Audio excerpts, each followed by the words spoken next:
accept your misfortune and handle it right, your perceived failure can become a catalyst for profound reinvention.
you stay till the most high.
Okay.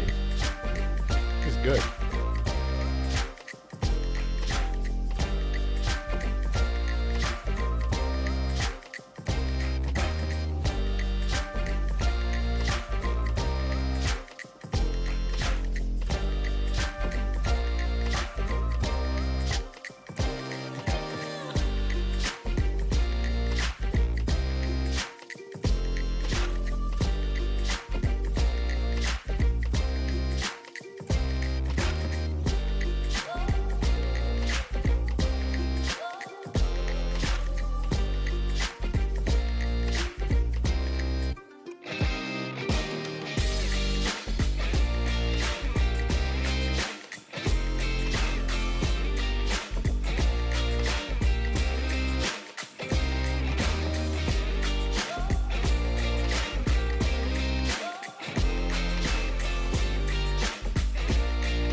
It got dark. That's cool.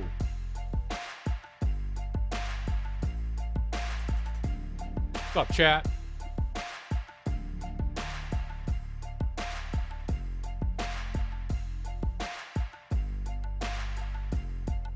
Made it halfway through the week again. Somehow. Not sure how. Lots of rain. Actually. 3 inches of rain. Looks like it's gone now. Forever. Never gonna have rain again. I'm kidding. But it is gone. I'm gonna get DCMA'd for this on YouTube.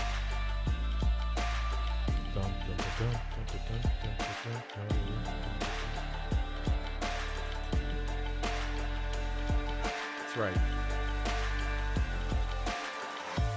I'm gonna get the DCMA. Better shut it down.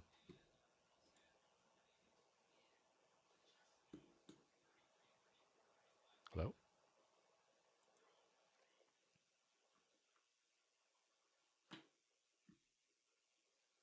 Okay, let me make this video really quick about the California. Sorry, what? Wrong video. There we go.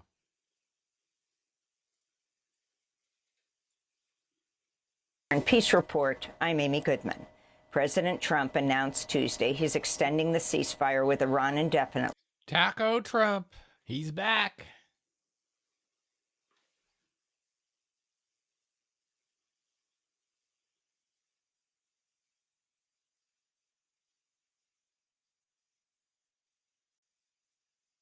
The fuck?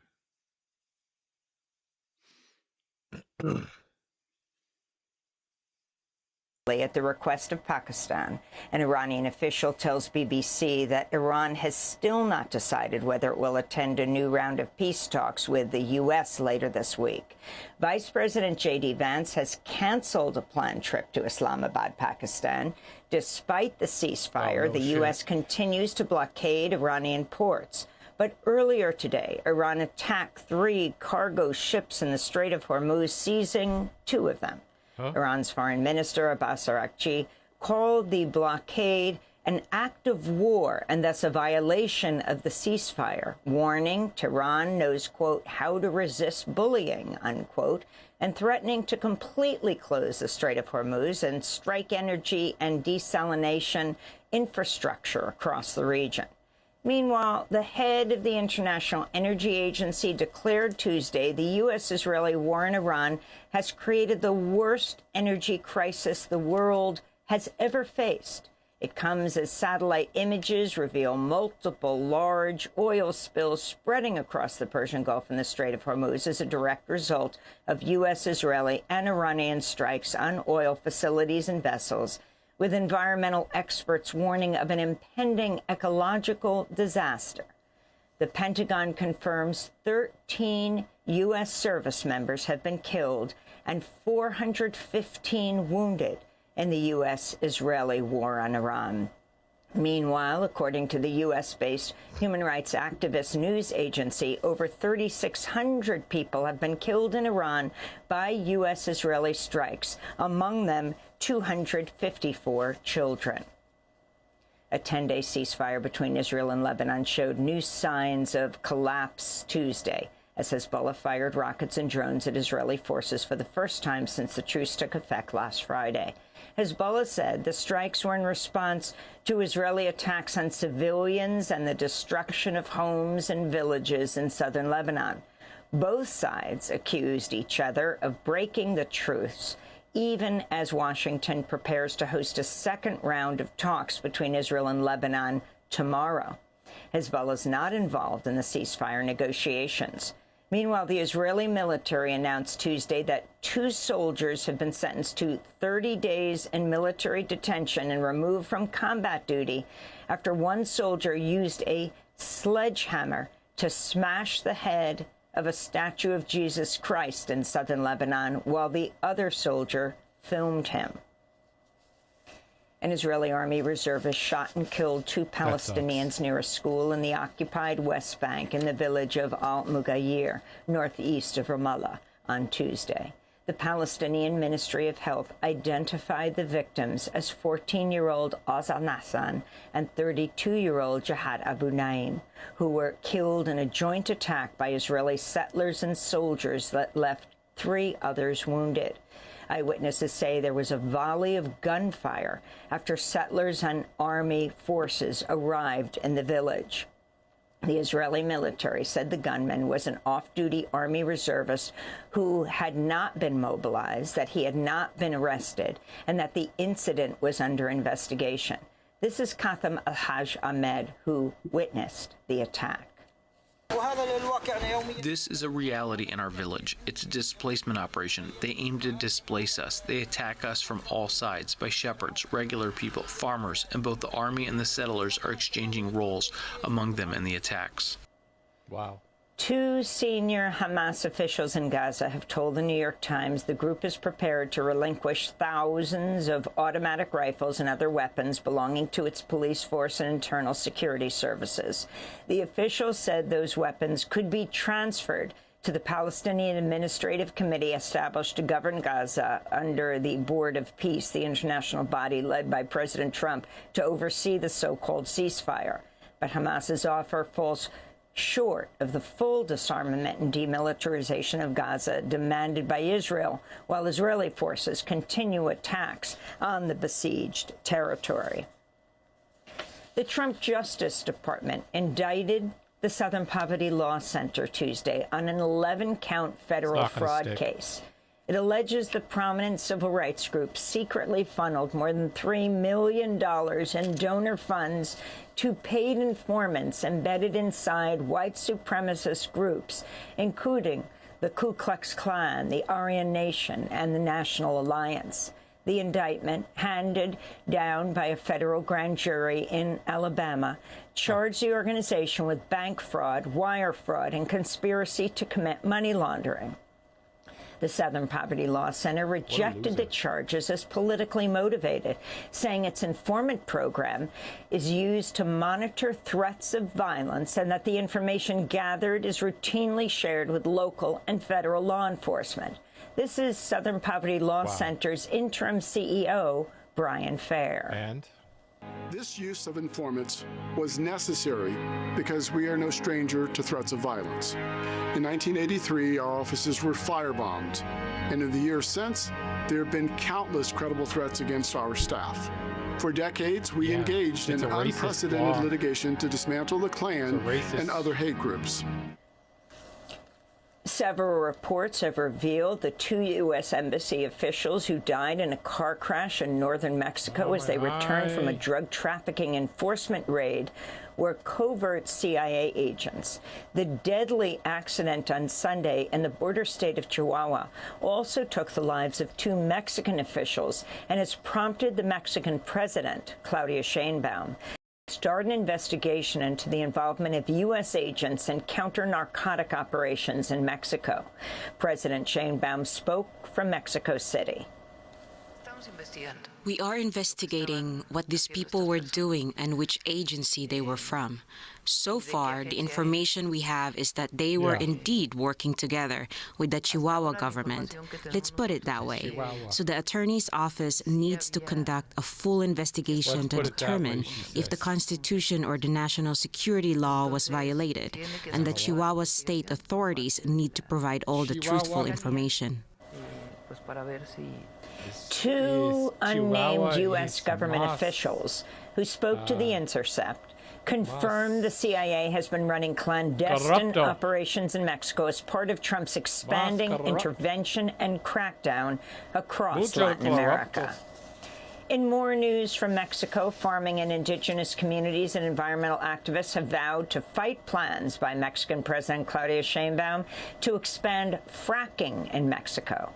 Last week, Sheinbaum admitted to backtracking on her opposition on fracking, which marked a policy departure from her predecessor, President Andrés Manuel López Obrador, who was a staunch opponent of oil and gas drilling.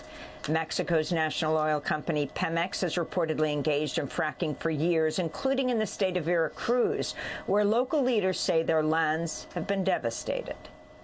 Opening the door to fracking is a betrayal to the people, to the indigenous peoples, to the original peoples of this country, because during the previous president Andrés Manuel López Obrador's 6-year term, one of his campaign promises was precisely to ban fracking in our country. President Claudia Sheinbaum was supposed to continue that. Homeland Security Secretary Markwayne Mullin said Tuesday DHS will likely run out of funds to pay its employees by early May amidst the ongoing partial government shutdown that stretched for a record 67 days.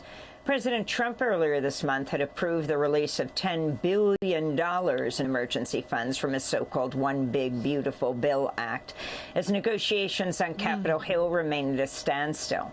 Mullin took to Fox News last night to blame Democrats for the shutdown, while Republicans have repeatedly blocked key demands to reform or defund ICE. They've recently proposed a budget that would grant DHS up to $140 billion in new deficit spending for Trump's deadly immigration crackdown. This is DHS Secretary Mullin. My payroll through DHS is just over $1.6 billion every 2 weeks. So the money is going extremely fast. And once that happens, there is no emergency funds after that. Right. Democratic Congressmember Sheila Cherfilus McCormick of Florida resigned from the House Tuesday less than an hour before the House Ethics Committee was set to discuss what sanctions to impose on her for violating more than 24 House rules and ethical standards. The allegations center on how her family's health care business received roughly $5 million in COVID-19 disaster relief funds that Florida had mistakenly overpaid, money prosecutors allege was funneled through a network of businesses and family members to fund her 2021 congressional campaign. Cherfilus McCormick was indicted on federal criminal charges last year and has pleaded not guilty. She still faces a separate federal criminal trial in Miami. A new analysis by the National Women's Defense League has revealed dozens of U.S. Congress members have been accused of sexual misconduct over the past 2 decades. More than 50 accusations of workplace sexual harassment, largely coming from legislative staff, have been made against at least 30 lawmakers of both parties. The group also looked at dozens of accusations of sexual harassment outside the workplace against U.S. lawmakers, as well as misconduct on the campaign trail. This comes after Republican Congressmember Tony Gonzalez of Texas and Democratic Congressmember Eric Swalwell of California resigned from Congress earlier this month. Both of them face potential expulsion votes after they were accused of sexual misconduct. On Monday, the House Ethics Committee released a statement calling for survivors of sexual misconduct to report their accusations to congressional authorities. Many lawmakers are now calling for the expulsion of Republican Congressman Corey Mills of Florida as he faces an ongoing probe from the House Ethics Committee into allegations both of financial misconduct and sexual harassment. Mills has denied the allegations. And voters in Virginia approved a new congressional map drawn by the state's Democrat-controlled legislature. It would give the Democrats an electoral advantage in 10 of Virginia's 11 House districts. Democrats could also pick up as many as 4 new seats in this year's midterm elections. Virginia currently has 6 Democrats and 5 Republicans in its congressional delegation. The move is the latest chapter in a redistricting arms race that President Trump ignited last year when he urged Republican-led states to redraw congressional maps. Trump had asked lawmakers in Texas to create 5 more seats that favor Republicans in the state shortly after California voters backed a plan to create 5 seats that favor Democrats. And those are some of the headlines. This is Democracy Now!, democracynow.org, The War and Peace Report. I'm Amy Goodman. Thanks for watching Democracy Now! On YouTube. Subscribe to the channel and turn on notifications to make sure you never miss a video.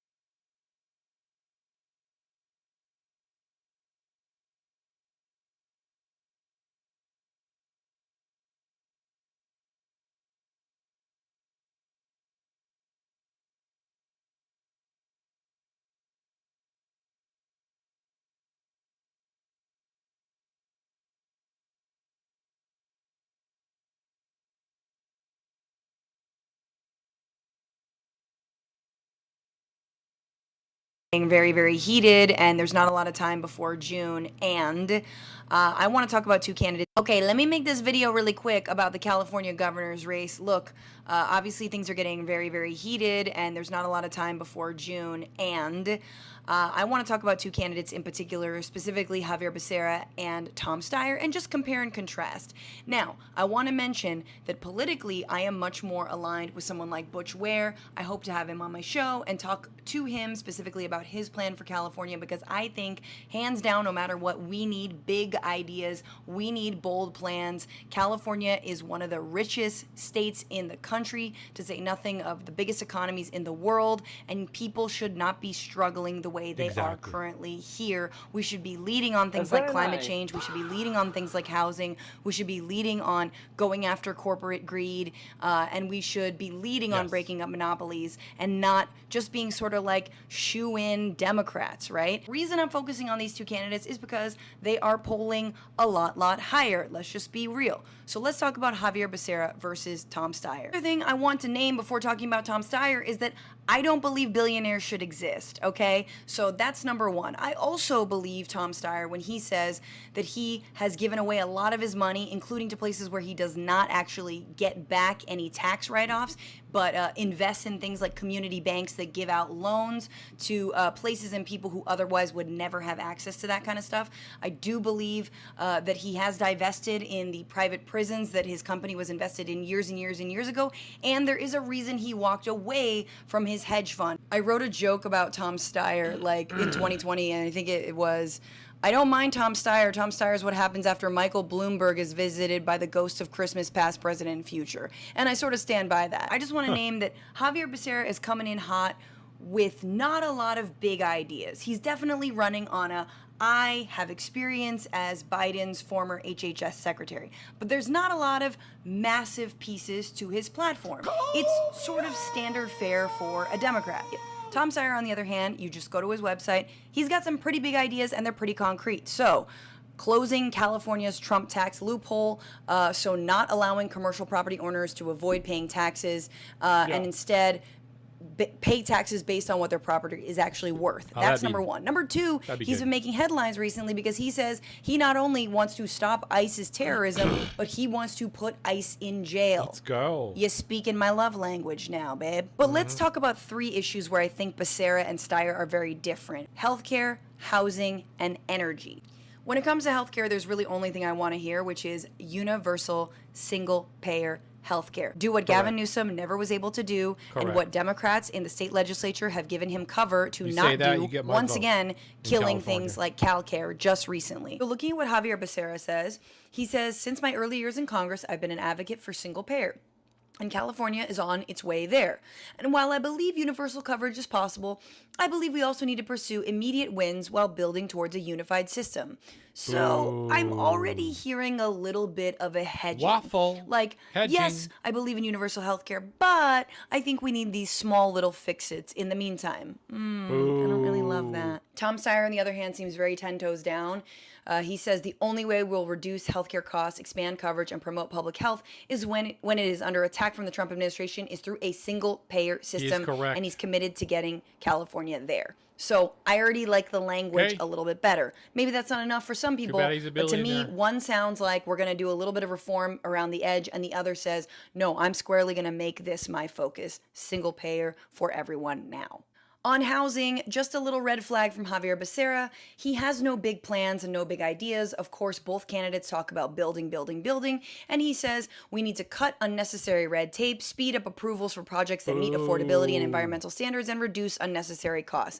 And all this kind of sounds like, the Ezra Klein Liberal abundance bullshit. line to Yeah, me. exactly. Kind of centrist status quo corporate Dems. Thank you. That we think that the biggest hurdle to building more housing and the reason that people are unhoused here in California is because there's Red too tape. much red tape. I don't buy that. Tom Steyer says some similar things, but he also has a big idea, which is creating a public fund. He Right. says replace private capital money in the housing market with a public fund to create a mixed economy in housing. I think this is Right. amazing.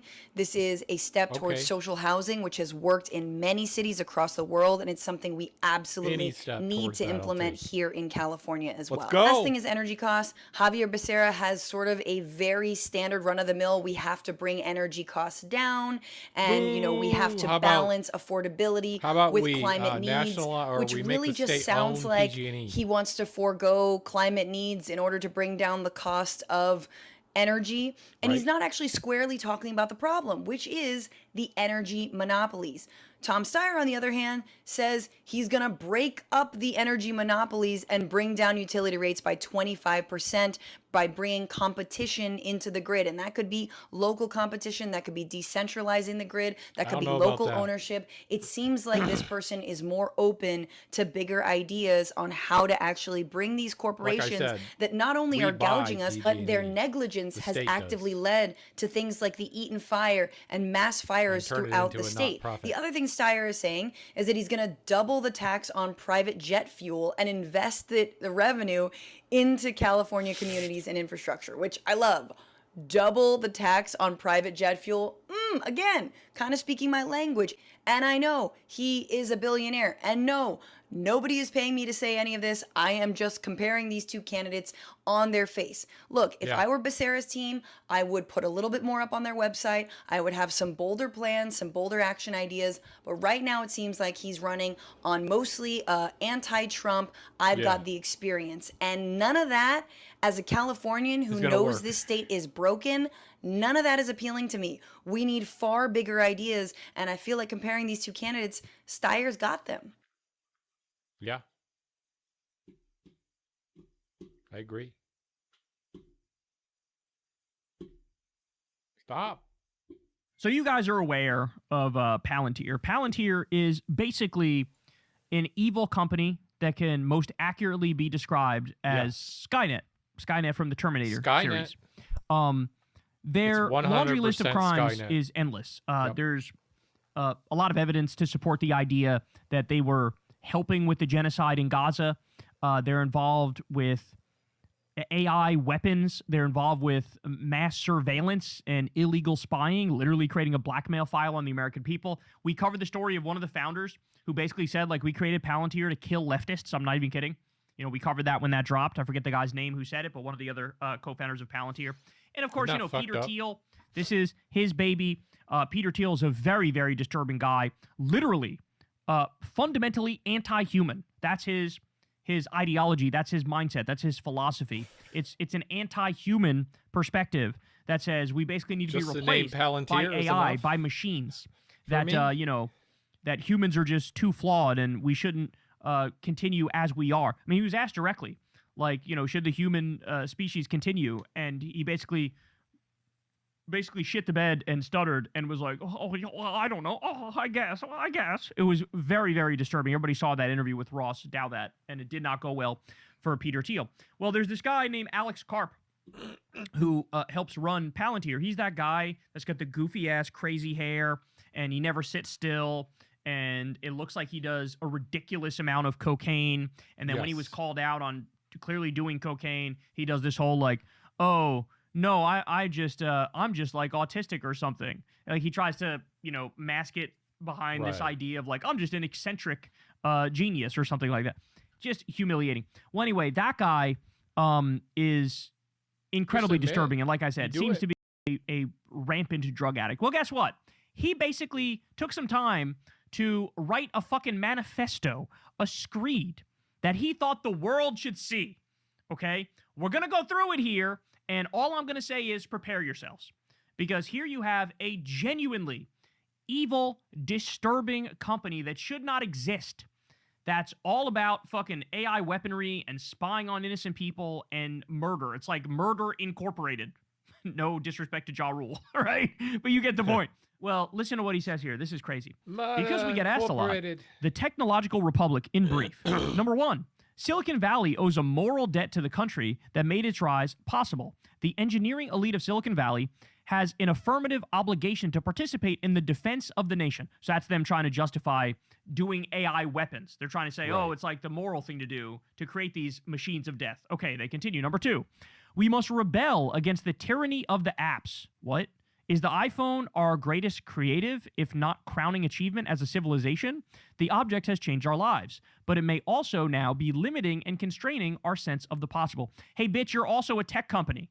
What the fuck are you talking about? All right, they continue. Free email is not enough. The decadence of a culture or civilization, and indeed its ruling class, will be forgiven only if that culture is capable of delivering economic growth and security for the public. By the way, you can tell that the person who wrote this, it's cocaine thinking. It's like grandiose cocaine thinking. You're on cocaine, you think you have the most brilliant idea ever, and then you come back to it, the next morning when you're not high anymore, and you go, what the fuck is this fucking babble?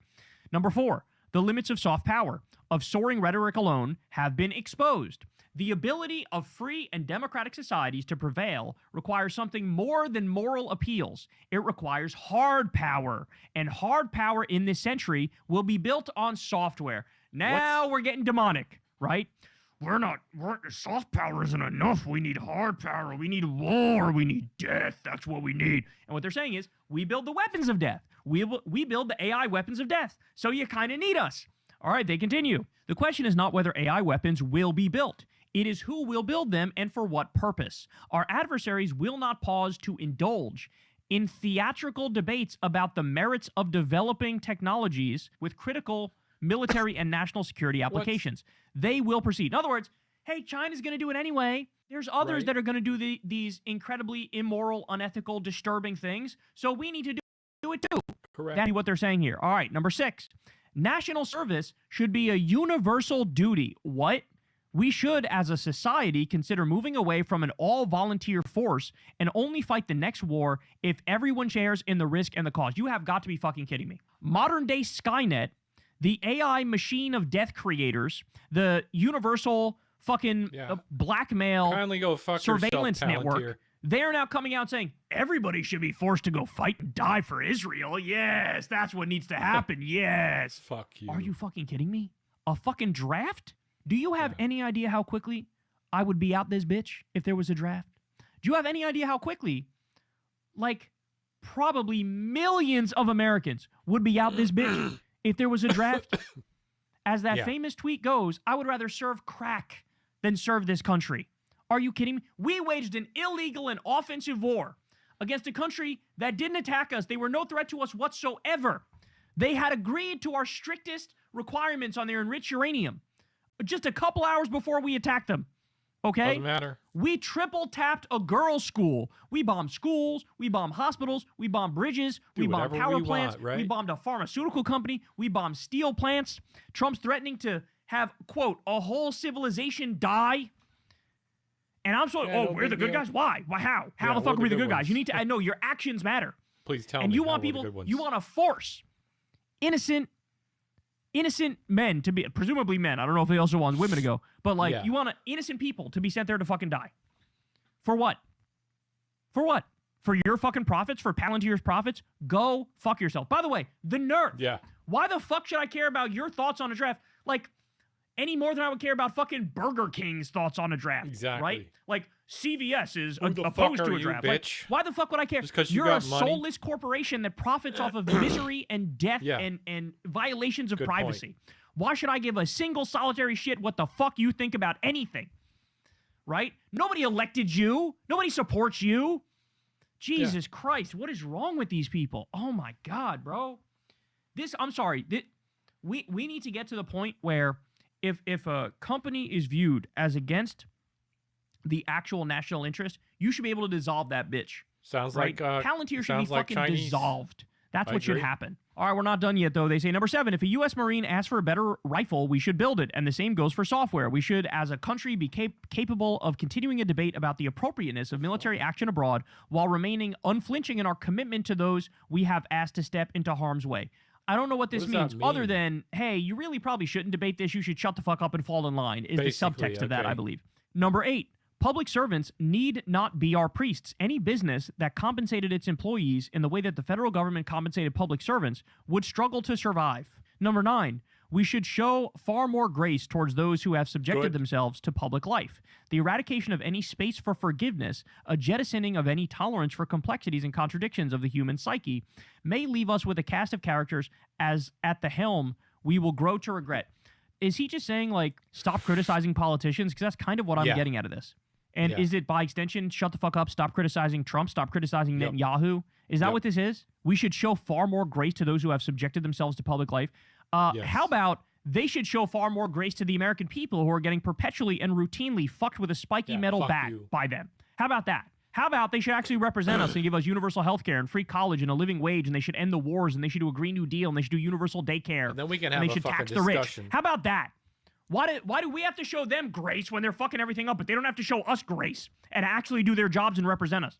Number 10, the psychologicalization of modern politics is leading us astray. Again, you could tell this guy's high on cocaine. This is navel-gazing bullshit.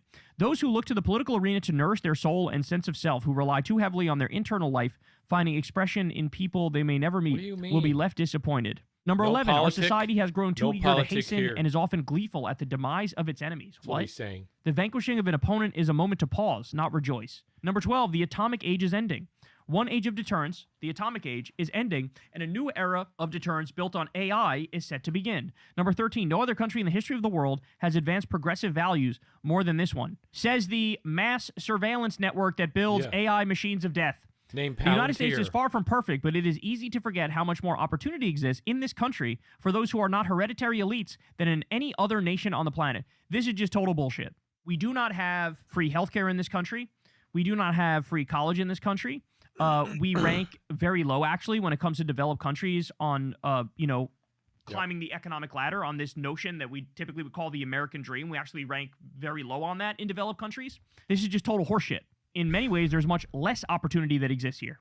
I mean, the fact that you have to pay health insurance companies as just a parasite middleman who fucking deny your claims anyway, I mean, it's literally like a scam. The insurance industry is like a scam in this country. Like, half the country can't afford a $500 emergency. How the fuck can you say that, oh, this country is packed with opportunity? Like, Right. bitch, those days What have long opportunity? passed us by.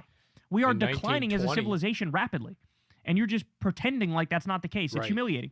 All right, we're almost done. Number 14, American power has made possible an extraordinarily long peace. Too many have forgotten or perhaps taken for granted that nearly a century of some version of Yeah, peace has right. prevailed in the world without a great power military conflict. At least 3 generations, billions of people and their children, and now grandchildren, have never known a world war. So they're saying, oh, America, it's because of America, a strong America, that we have peace. Yeah, say that to the people in all of the countries that we fucking bombed and attacked and did regime change in. No, that's not true. In the imperial core, that's relatively true. But outside of the imperial core, that is not at all true. Okay? Go talk to the people of Iraq. Go talk to the people of Libya. Go talk to the people of Somalia. Go talk to the people of Yemen. Go talk to people in South America who we routinely fucked over in the Cold War. Like, this is just fucking total navel-gazing horseshit. Number 15, the post-war neutering of Germany and Japan must be undone. The defanging of fuck? Germany was an overcorrection for which Europe is now paying a heavy price. Wow. It's kind of hard to read this as anything other than the modern-day Nazi perspective, right? Exactly. It's kind of hard to read this as anything other than that. oh, we should have never taken the arms away from Germany and Japan. Well, they were the fascist countries that were against us in World War II. We should All right, number let 'em 16. go. We should applaud those who attempt to build where the market has failed. The culture almost snickers at Musk's interest in grand narrative. Oh my God, they're sucking off Elon Musk as if billionaires ought to simply stay in their lane of enriching themselves. That's what he's doing. Yeah. Any curiosity or genuine interest in the value of what has created is essentially dismissed or perhaps lurks from beneath a thinly veiled scorn. No, the reason why people hate Elon Musk is because he illegally cut pediatric cancer research and Meals on Wheels. And he destroyed everything good about our government, like the CFPB, as he was walking around goose-stepping and zig-heiling, and he's retweeting Nazis on a fucking daily basis, and he's taking $38 billion in U.S. tax money for like 13 rockets that instantly explode when they get up in space. The reason we hate him is because he's a fraud, he's a con man, he's a liar, he does vaporware like nobody's business. But this guy also, Exactly. Alex Karp, is also a fucking liar and a con man. What So a of course he would vaporware defend bitch. his fellow liar and con man, fucking Elon Musk. Jesus Christ. All right, let me speed this bitch up. I'm so sick of this guy. Number 17, Silicon Valley must play a role in addressing violent crime. What the fuck are you talking? Oh, so now we're doing violent crime fear-mongering? Jesus Christ. Number 18, the ruthless exposure of the private lives of public figures drives far too much talent away from government service. Motherfucker, you people are keeping a blackmail data file on everybody, and you're talking about how the ruthless exposure of private lives of public figures is bad? Like, Yeah, that's what your the whole fuck? business model.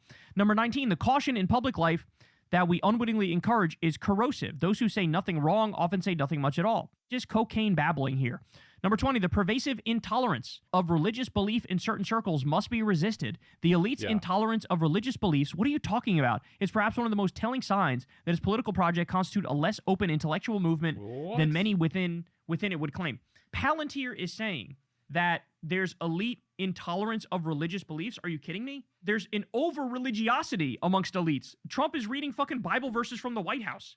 What are you talking about? He's got like Paula White probably on her knees in the White House and her hand on him fucking praying for him with all the other, Franklin Graham and all the other psychopaths. What are you talking about? Mike Huckabee is the ambassador to Israel, and he's saying that, oh, in the Bible, Israel could have all the Middle East, so they should have all the Middle East.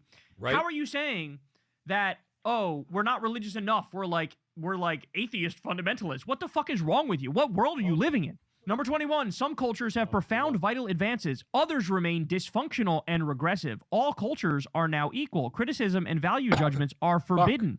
Yet this new dogma glosses over the fact that certain cultures, and indeed subcultures, have produced wonders. Others have proven middling and worse, regressive and harmful. So now comes the Zig Highland and the goose stepping in your own respect. Literally doing the like, we're not actually equal as people. Don't be ridiculous. No, some people are better than other Billionaires are people. better. Like us, the AI machine of death creating blackmail data fuck? network, we're special. We're special. Right. America's special. Israel's special. When we genocide you, it's because we're the good The guys and you're most the bad guys, and moral your army. culture is inferior. That's what they're getting at here. That's exactly what this is. Number 22, we must resist the shallow temptation of a vacant and hollow pluralism. We in America, and more broadly the West, have for the past half-century resisted defining national cultures in the name of inclusivity. But inclusion into what?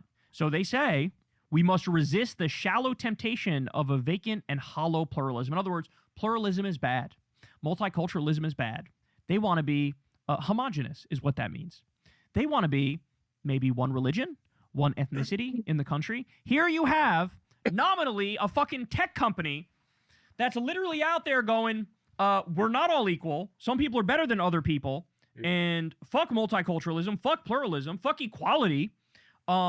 Yes, us, the country that makes the machines of death and creates blackmail data files on everybody and is trying to infiltrate you in every element of your life. Yes, us, modern day Skynet. Deep down, we like Adolf Hitler, and we're love him. Nazis. And We love we're Hitler. fascists. That's what this is. That's He's what the this is. best. I've never seen Misunderstood. something Some more would telling say. than this. And by Right, the Chad? way, the asshole Alex Karp, who did too much cocaine, is giving away the game here. He's giving away what Palantir is really about. Just like, oh yeah, the guy's name was Joe Lonsdale, I think. Just like he said, Palantir is about killing leftists. Never in my wildest imagination could I have thought that these people could be this openly evil and destructive and disturbing. And yet here we are. That's exactly what they are. These people should be nowhere near power. Poor I don't care Kyle. who the You're fuck just the next realizing how Democratic evil these president fucks are. needs to fucking destroy this company and launch him into the fucking sun. Yep. I mean, root and stem, you need to fucking pull these bitches out. and put them in the dustbin of history. They cannot and should not be allowed to amass any Root and fucking stem. power. This is completely and utterly unacceptable. These people will be the end of us. They will be the death of us. They will destroy us. And True. believe me, if they get their way, they will have drones of war flying over your fucking town on a daily basis. I know, They right? will get rid of all constitutional The protections, civil rights, human rights. They'll have basically an authoritarian system where there's nonstop 24/7 surveillance and spying on you. They'll know every single nook and cranny of your life they will dig into. And they will flex this power in unconscionable ways. And they're basically screaming that through a megaphone here. So this is what the letting modern us era know. has brought us. These sorts of insane horrors. And by the way, what happened in Gaza was just the beginning. That was just the testing ground, right? Now they're doing it in Lebanon. Then they're doing it in the West Bank. They're doing it in Iran. This is just the beginning. These motherfuckers helped create the machines of death. And then it allowed Israel to pawn off responsibility. Hey, we didn't kill them. It was the AI programs that, Palantir is involved in. They ended up doing it. And you think it stops there? It doesn't stop there. They set a precedent. And now they're going to act it out. So when somebody tells you who they are, fucking believe them. And when they say, hey, we're this evil, maybe something should be done to stop that. Hey y'all, do me a favor and like and subscribe. It helps out big time in the algorithm. Click the bell as well for notifications when videos drop. And watch that video on screen right now. You know you want to.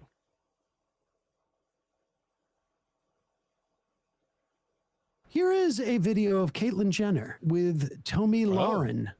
And Caitlyn Jenner is this like is funny. somehow didn't understand The tigers are eating that my face. The Republican Party and its president were hostile to trans folks. And I think she realized it. I think she's more in favor of tax breaks. Like, isn't this kind of, this says everything about what actual, like, rich people's priorities are on this kind of thing, right?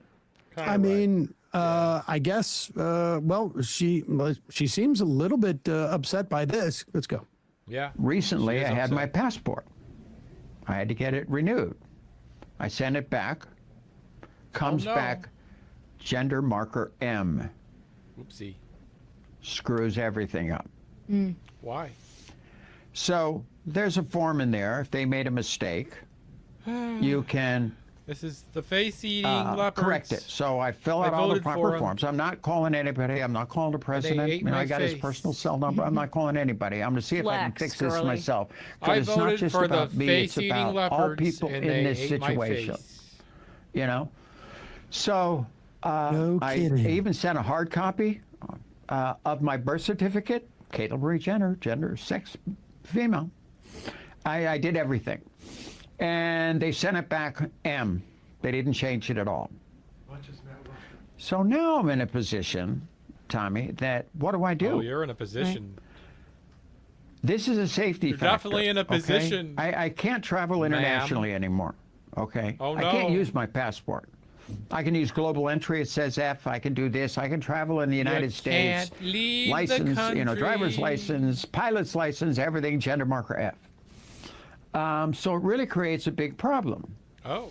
And I'm trying to figure out at this point what to do. I don't blame President Trump. I love What? him. But Pause it for a a lot second. of people, this is a huge... Just a note, we can let her finish that. But one of the things Trump brought up to the DoorDash grandmother during that publicity stunt was they don't want to let they wanted to let girls play boys or boys play girls sports. We're not gonna do that anymore, right? You care about that, right? And she's like, can we stick to the burgers? I'm here to talk about the overtime taxes. That's it. Like Yeah. even the grandmother. But the idea that Caitlyn Jenner does not blame the president. Really? Who do you blame? Who? Like who? Oh, it must have been a who- mistake. who is Because he? even though this is broad policy, and I know trans people that have had this happen to them, this is the administration doing this actively. It must have been a mistake because I am exceptional. I am one of the trans people that doesn't have to worry about other people in my community because I have access to Trump. I have his personal phone number. I can give him a call and ask for whatever he's I like, "I'm want. not So I texting didn't think Trump." this was going to happen to me. I didn't think I was a part of a collective or a community, and I had to have solidarity with others. I still remember when she came out as trans, and she went on Ellen's show, and they had a debate about gay marriage. She didn't even think gay marriage should be legal at that time. Correct. Like, the level of psychosis that this person has, who, by the way, killed someone with her car, and we don't talk about it at all. Literally ran someone over. Is crazy to me. But like, this is it's the I didn't think the leopards would eat my face meme on steroids. I don't blame President Trump. I love him. But for a lot of people, this is a huge issue. You know? Do you know, Tony? And what? So that's kind of where I'm at right now. I have not talked to the president. I was in Mar-a-Lago 2 months ago. Wrote a letter explaining all of this to him, how it's affecting me and a lot of other people. And unfortunately, he wasn't there that weekend. Actually, the Secret Service guy said he could get it to him, put it on his desk and stuff. I haven't heard from him. He's kind of busy right now. Yeah, he's busy signing off on policies that deprive you and other trans people of the ability to travel. Yep. I mean, this is just like, first off, and then you see Tommy, who is like, I can't really speak to this because, where of does she course, stand on any of that? Because if I mention, if I actually say, if I acknowledge anything beyond that, you've just said this to me. Correct. Then I'm going to have to justify myself to my audience, and I'm not going down that road. Right. Meanwhile, the utter delusion. Well, I don't blame President Trump. I did send him a letter, and the Secret Service did say they could do, but I didn't hear anything because he's too busy to respond. He wasn't too busy to promulgate that new regulation. I mean, just he made sure and made that happen. Like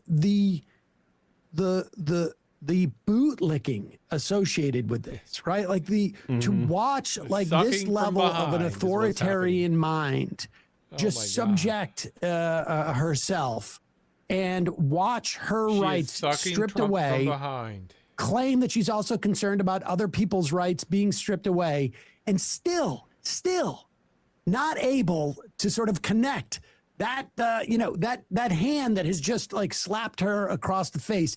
She can't see what arm it's connected to. Yeah, it's like, just it is insane. Couldn't be a Trump hand. I will also just note, historically, that is the one thing that comes to mind for Hillary Clinton's State Department is she changed it so trans people could be identified properly on their documents. Well, today's Democratic Party would say that we shouldn't prioritize Don't that. go too far to the left, Because so many people were upset with the gender identification with other people's passports. Yeah. Right. I mean, it's so much more complicated to get back into the country. Did you hear what this male podcaster said? Says no one. Sweetheart, I'm in line, but I can't tell if I'm in line behind a man or a woman, so you'll never find me in line. Do you have our bags? Yeah.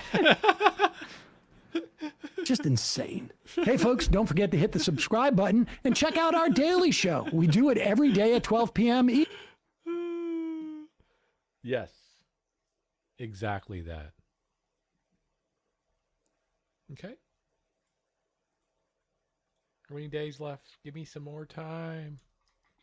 5 days? Validating. 8 more days. Oh, God. Good. All right, chat.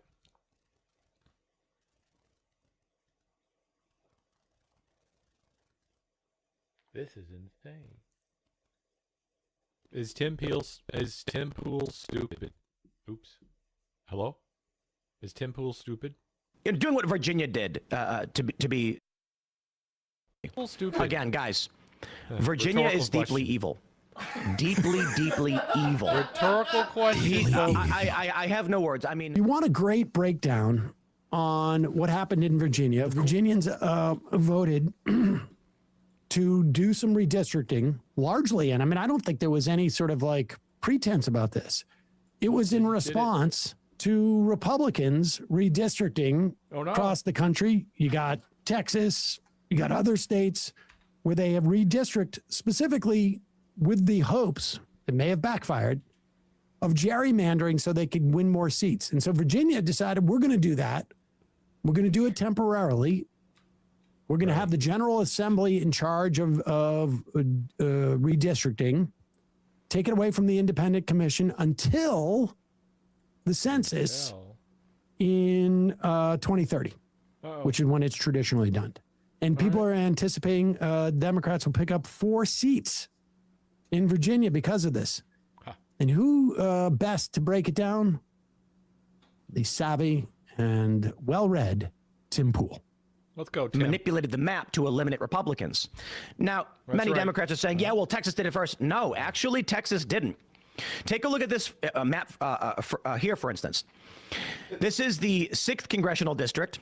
You can see that Corsicana and stretching up into southern Dallas. The new map, actually much, much larger. Now, what does that mean? Well, districts typically have to have about 775,000 people in it because that's how we apportion it based on congressional seat. This means that this area saw a population decline, so they made it bigger.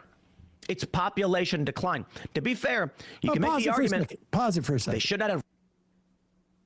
No, keep it up and scroll up because I go back just a little bit. They made it bigger. But first off, how do they know there's a population decline? This is not, the census isn't out for another 5 years. Correct. So he's making this up. What they did is they went to, they used computer profiling to find out where there were more Republicans. And they basically diluted the strength of, they see that little blue tail there. They diluted the strength of that little blue tail by adding more rural area and turning that district red. Go ahead. Now, what does that mean?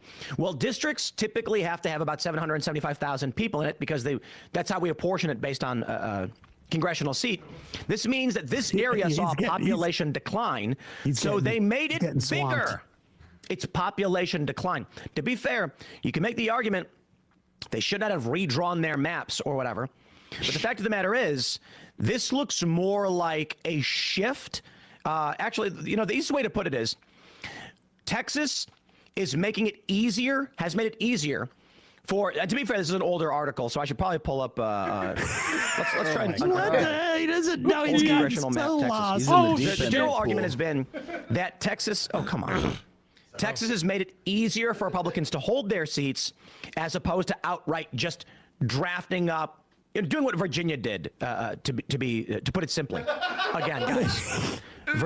What Virginia did in response. Yeah, what Virginia did in response. They just made it easier for what is he saying? Yeah, right. He's just saying put it simply. He just made it easier for Republicans. Now, this is... I don't know if I can say confidently that Tim Pool is knowingly lying, because I think you can never, ever discount the fact that he just has no idea what he's Yeah, Illinois is pretty messed up, actually, chat. talking about. Yeah. And really just has the ability to read on the fly and only reads into the first paragraph. But if you're asking the question, if you're one of those people who want to ask, like, oh, is this the case? Did Texas do this first or not? All you'd need to do, Sammy boy, is to Google, did Texas redistrict? And Google will fill in as soon as you start to write it would be district. Put up a couple of, we got a couple of headlines. Trump to Texas on redistricting. We're entitled to 5 more seats. Put up the next one. recenter it. Trump tells Texas Republicans to redraw the state congressional map to help keep House majority. Here's a clip from Donald Trump on that sort of thing. And incidentally, this is a clip from local television. Correctly. What the fuck?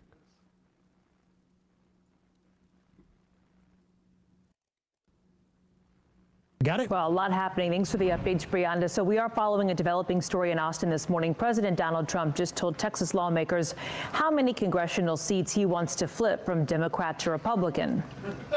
I think we get 5. 5 more. And there could be some other states. We're going to get another 3 or 4 or 5. Could be maybe 20. In addition, Texas would be the biggest one.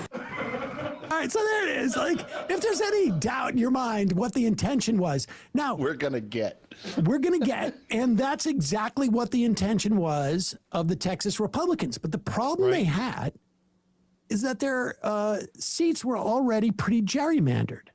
And so when you gerrymander, what you do They've been is, if gerrymandering you for have, years. for So instance, what are they gonna do? See, that's why it a matters. district where the R plus, the partisan index, they say, is Republicans win this seat by 20 points.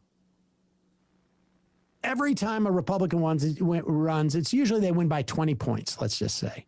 Right. And it borders 2 other districts where Democrats win by 4 points. Traditionally, they win by 4 points.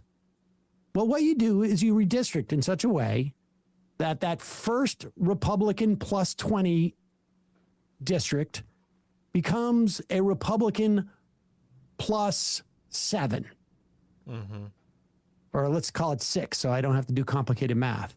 And you take 7, you take part of the district that votes for Republicans more, which basically adds plus 7, to both of those 2 districts where Democrats win by 3 or 4.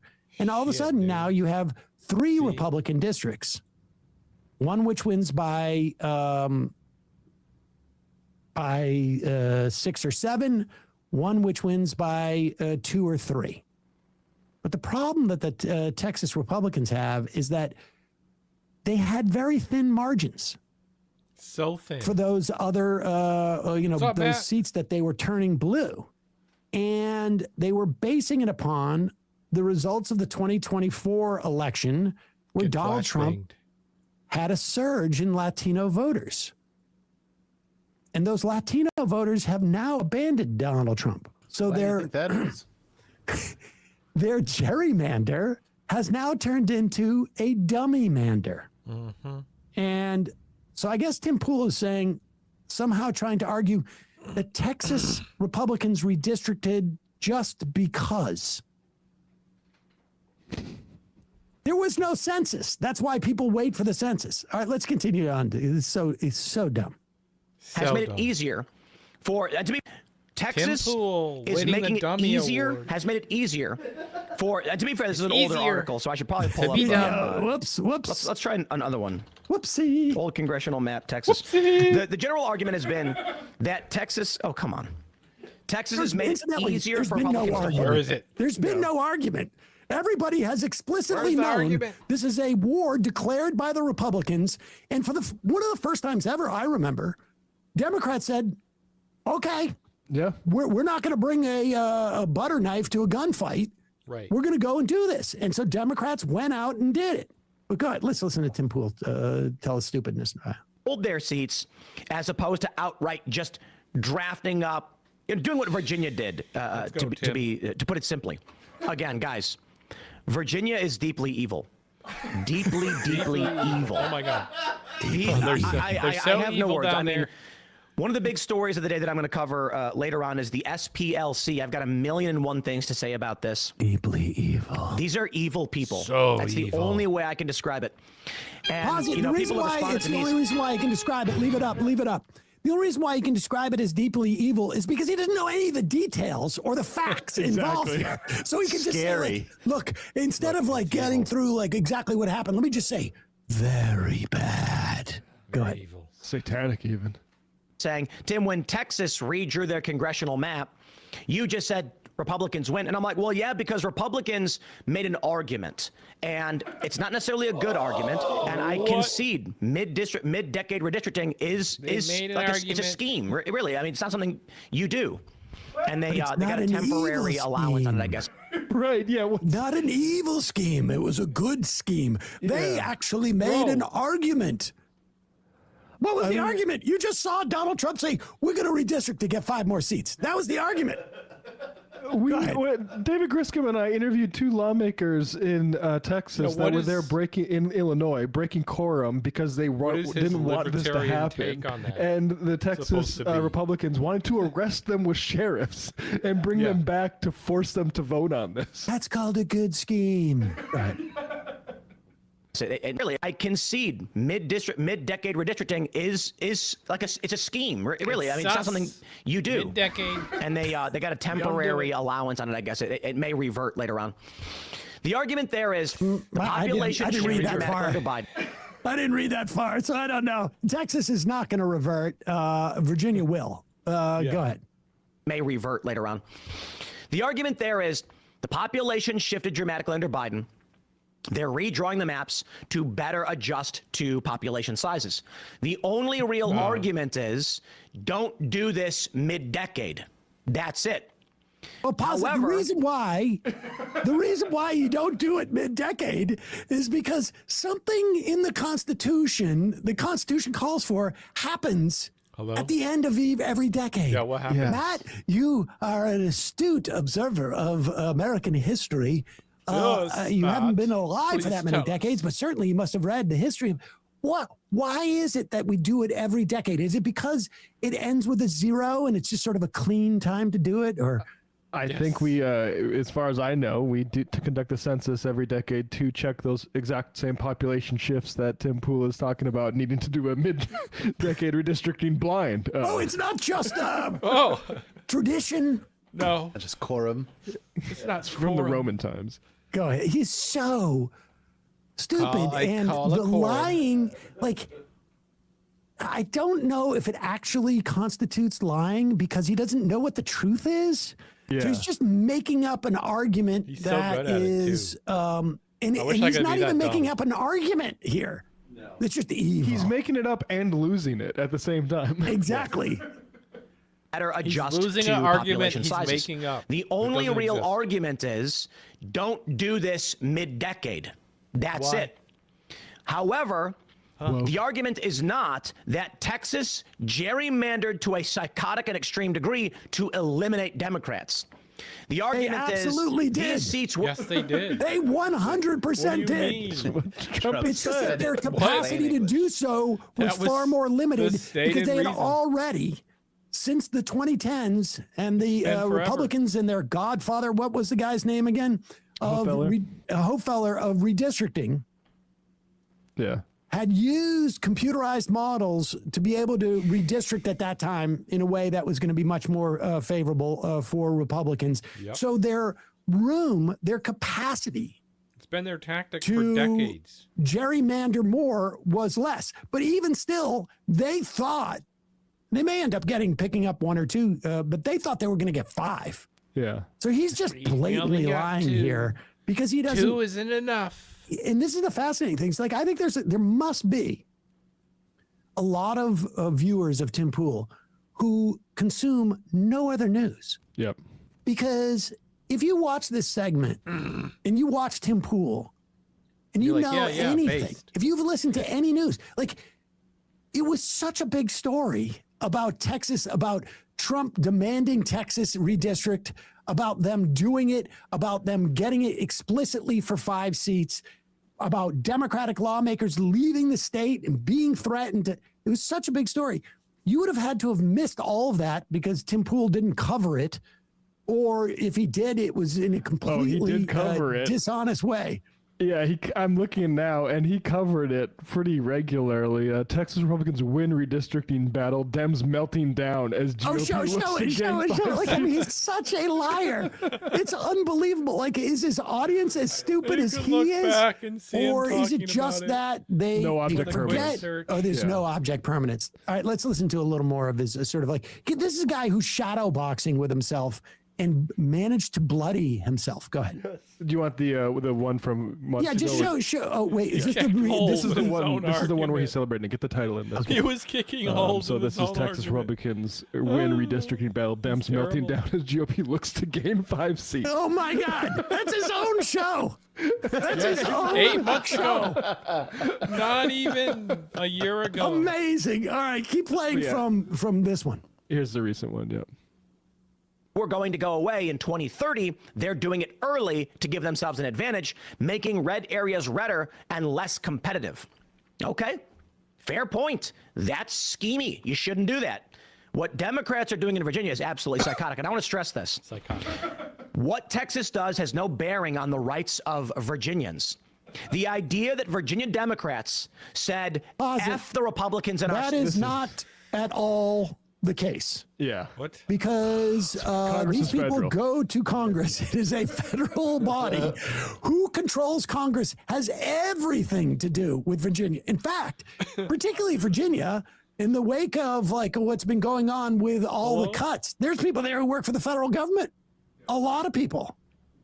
But in general, yes, the congressmen from Texas implicate me living in New York. Yeah. If they are in the majority. That's why the Republicans are doing all this. It's not just for why Texas. everybody's doing it. Go ahead.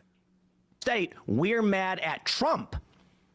They don't believe in democracy. I mean, that's just it. Look, guys, come at me, bro. Say, yeah, well, Republicans don't care about democracy. We're coming at you. Yep, agreed. They should have done it in Texas. We agree. What justification have you then for doing it in Virginia? They did it first? Okay, you're all fascists. Is that the argument? You're all fascists? I'll take The it. posit, I don't care for posit the is that we're Republican fighting Party. against They suck. people who. Yeah, okay, that's the all right, argument. well, I want to go back and hear him now try and argue that the Democrats should maintain the norms, and Republicans should not.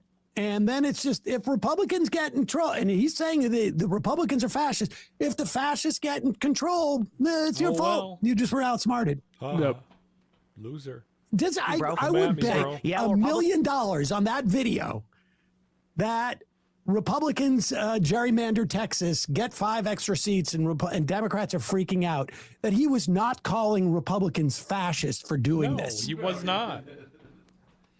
I would bet Republicans don't everything. All right, let's just keep going with this. care about democracy. I say, okay. Yeah, agreed. They should have done it in Texas. We agree. What justification have you then for doing it in Virginia? They did it first? Okay, you're all fascists. Is that the argument? You're all fascists? I'll take it. I don't care for the Republican Party. They suck. Oh, boy, here we go. Hakeem Jeffries. Democrats defeated Donald Trump's gerrymandering scheme in Virginia tonight. We will crush the DeSantis dummy-mander in Florida next. Maximum warfare everywhere all the time. I hate all of these people. I hate the Republicans. I hate the Democrats. Do you feel it with me, my friends? Well, pause it for 1 second. I Wait, wasn't I'm so curious. angry. Am I hallucinating, or did a month Yes, ago Uncle. Tim Pool go on a rant for days about Candace Owens for telling people not to vote for Republicans in the midterms? I mean, wasn't that like that was his entire project for a month? It seems like. But then Candace Owens destroyed him, and I think he's trying to, bury his poo. Does he honestly does he have the brain of a cat, or is he just that deceptive? That is going to be the eternal question. We're going to have to wait till Tim Pool's on his deathbed until he can actually reveal what the truth is. Yes. My guess is it could be both. True. Yeah. You want a little bit more of this? Oh, God, yes. Oh, please give us. Angry and hateful. When in my youth, it was more disdain, I'd call it. But I am so just sick of all of these people. Yeah. The Republicans are spineless, pathetic losers. Yes. The Democrats are unrepentant, power-hungry psychopaths. Okay. You know, and the argument is, well, it's better to have a Republican Party that does nothing than a Democratic Party And that I don't really destroys have everything. any insight and I'm into like, are those our anything. options? Is that what it's going to be the whole time? Because okay, I guess. In which case, I guess the Democrats are right about everything. Really, shit. screw They're the roasting people, him, screw the dude. working class, screw everybody, Oh, steal please. power, and crush your enemies. Yeah, the Republicans are trying to redistrict for the working class. Yes, of course. Of course they Yeah. are. Of course they are. Famously, they're further working. Should we just take a little bit of a sampling from the way they were talking 8 months ago about this? I'm just going to pull Yeah, in. let's go back. somewhat- And this is just unbelievable.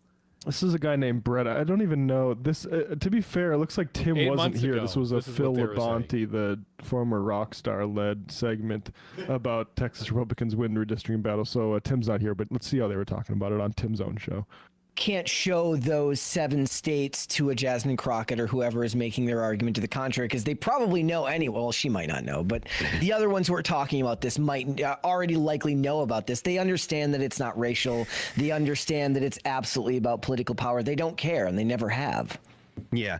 So it looks like, I mean, there's 1, 2, 3, 4, 5, 6, 7, 8, 9, 10, 11, 12, 13, 14, 15 states that Republicans could redraw the maps in, whereas the Democrats have 4. So it's not. Wow. It doesn't look good for the Democrats in California. Again, California. That's they're going based on a Chris Cillizza tweet that does not include Virginia. So I would say maybe don't count on Chris Cillizza in the future, guys. This is just like the ultimate in step on a rake type of.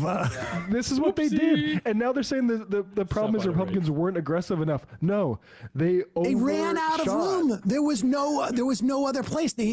Again. Yes. They had been redistricting, they had been gerrymandering in this way since 2010. Democrats tried to fight it. Like I said, they did independent commissions. They went to the Supreme Court. Anthony Kennedy, before he retired, there was a case that came up, I think it was in the aughts, where he said, if you can ever come back and show me a way in which you can quantify when something's been overly gerrymandered, then do that. And academics did. They came up with a tool, essentially an algorithm, that would give a sense of like wasted votes. Yep. And percentages. And then Kennedy was like, "Well, I'm leaving. I'm outside never mind that." And so, political gerrymanders were found by the majority of the Republicans on the Supreme Court, not the Democratic appointees, as being legal. So at this point, Republicans always attempted to gerrymander and think they're going to pick up 5 in Texas, but now they're freaking out because they were counting on voters who may not end up voting for them, and that may be a dummy mander. Oopsie. In North Carolina, they picked up a seat. In Missouri, they picked up a seat. Ohio, they could pick up 2. But California came through with 5, and it's going to be, and they're going to definitely pick up those 5 because Democrats are likely to overperform in this election. Florida, Utah, They're not popular anymore. oddly enough, because a judge struck down the Lisa. Republican gerrymander I agree. and instituted Like they just don't have the same push they had. Thankfully. a more fair map. Democrats may actually pick up 1 in Utah. Florida, they're going to go for 4 or 5. But as it stands now, the Democrats are likely winning this gerrymander war that the Republicans unabashed. And you got one guy to blame for that, and that's Trump for not listening to his base, doing the war. Started. And I will tell you, if only the he amount of hadn't hit pressure Iran, that Democrats had to generate, they could have lasted. grassroots pressure to get Democrats to engage in this fight was pretty extensive. They do not like to do these type of things. We want a little bit more of the old one just to see them step on the rake. Or are we done? Yes, no, I want to see more. Sam Slutty's Glasses said you should check out Rat Eft by David Daly. And we had him on. Yeah, I mean, not gonna lie, he did everything I said he was gonna do, which was not not do what he said he's going to do. I constantly was saying he was lying to you guys. Me and other people like me. We definitely had him on to interview him about this several years ago. There's anyone that deserves it. Him, Hegseth, and all the ilks around him. Yeah. We'll dig it up and find out when. Go ahead. It isn't even a guarantee. They're just talking about it, and they'd have to have a referendum. I always would say it, and it's like none mandate gives you this kind of power in America, no matter who you are. Eventually, even your own people will come against you if you take this much power. I'm not wrong. And the people would actually have to vote for it. So, because it corrupts. Do you guys have the sense that this is something that the Republicans will push for? Because as far as I'm concerned, like, I want to see the Republicans do everything they can to shove it down the Democrats. But you're probably going to get the same amount of deportations. Not going to lie. You'll just get Obama-style deportations if you vote for Kamala. Actually, I would say Kamala would be a vote for deportations, because she couldn't risk any kind of like change. Throats, because there's something we talk about regularly. Fascist, according to like, how is it the only reason that Trump can't take the pro side on Epstein is because he's fucking implicated? So he's up against the wall with that. He should have never brought it up. Does Tim Pool know that they live amongst the calls coming? Who'd have knew his love for children was going to be his fucking kryptonite? Everyone, but Republican. Tim, the call is coming from inside the house, from in front of the skateboard. Republicans do everything they can to shove it down the Democrats' throats, because this is something, again, we talk about regularly. Democrats are going to do that. Democrats are going to do everything they can if and when they get back in power, because eventually they will. Okay, here we go. This is funny. This will show you this conversation would have never happened. The fact that Andrew Schultz has switched on Bill Maher, as evidenced by this clip, it just goes to show you that the libs have lost it, bro. For real. Like, if you want to look at, and I do, Bill Maher is being the remaining libs. That the only country in the entire Middle East would even survive for a week in. I don't know if that's true anymore. Like the UAE, I've been to Abu Dhabi. Life is more relatable to the average American in the UAE or in Dubai than it is. It's a disingenuous argument. Why is it disingenuous? Because I just told you. Will you say you'll live? I could survive in every single one of them. You couldn't. How could I not? Let's not because I told you so. You could live with yourself knowing that that's how women are treated. I hate this moral argument. Like we give about women around the world. Like, this is such a bullshit argument. You keep moving the goalposts. Okay, cool. You're kidding. I mean, who wouldn't vote right now for someone who's against Israel, someone who's for free health care, and someone who's offering something else like that? Even if they don't offer those other things you're talking about, like free borders or whatever, and they're offering those. It's going to be hard for you to turn that down, and definitely not going to turn that down, because neither of us think that we need to be sending money to Israel anymore, or spending our money and having to spend this much money on healthcare. It's a fucking easy win. Or this is stupid. If you don't agree with me, you're dumb, is why Trump is elected. I think the burden is on... And then they actually end up following through with those, unlike Trump. Which, honestly, I would have more faith in someone that was running on that platform if we're following through than... because they would have to. Israel to prove to the American people why it's advantageous to America to continue to support them. Andrew Schultz recently sat down with Bill Maher on Club Random, a show that's, according to Bill, a chill space for him to hang out with friends. Bill clearly expected a victory lap. He thought he was inviting a fellow comedian who would nod along to his outdated talking points. He was wrong. What began as a standard discussion on free speech spiraled into a heated debate over America's relationship with Israel. Maher attempted to use his classic quote-unquote Ivy League logic, arguing that we must support Israel simply because it's the only place in the Middle East where a Westerner could survive a week. It was a shallow, moralistic argument that completely ignored the geopolitical and economic reality on the ground. Schultz wasn't having it as he systematically dismantled Bill's democracy or nothing stance. Let's get into the video and I will give you my 2 cents on it. I mean, I'm sure you've seen on Twitter, like everybody's talking about, Israel, and like it seems like there's waning support in America for Israel. Oh, absolutely. So here's an example which you hear people say all the time. Like obviously the politicians have no clue how to communicate, most of them, and they're just like, well, this is our closest ally, and then you get asked why, and they go, money up from them. They don't know because they're just being told that they're the closest ally. Well, closest ally in the Middle East. Regardless of what it is. It's like, I think that's very important. They're the closest ally in the Middle East because they're the only country in the entire Middle East that anyone in this country, these hypocrites, would even survive for a week in. You wouldn't want to live. I don't know if that's true anymore. Like the UAE, I've been to Abu Dhabi. The UAE is not the Muslim world. If you're talking about but they're Dubai, in the Middle East. That's what you're talking about. But you're talking about a tiny, tiny percentage of what typical life is like in 60 Muslim countries. You're talking about a little enclave that they carved out so Westerners could come and spend their money. Not true. We're talking about far less than 1% of the way life is like. You would not want to live even in a moderate country like Jordan, and your wife certainly wouldn't enjoy living there. Yeah.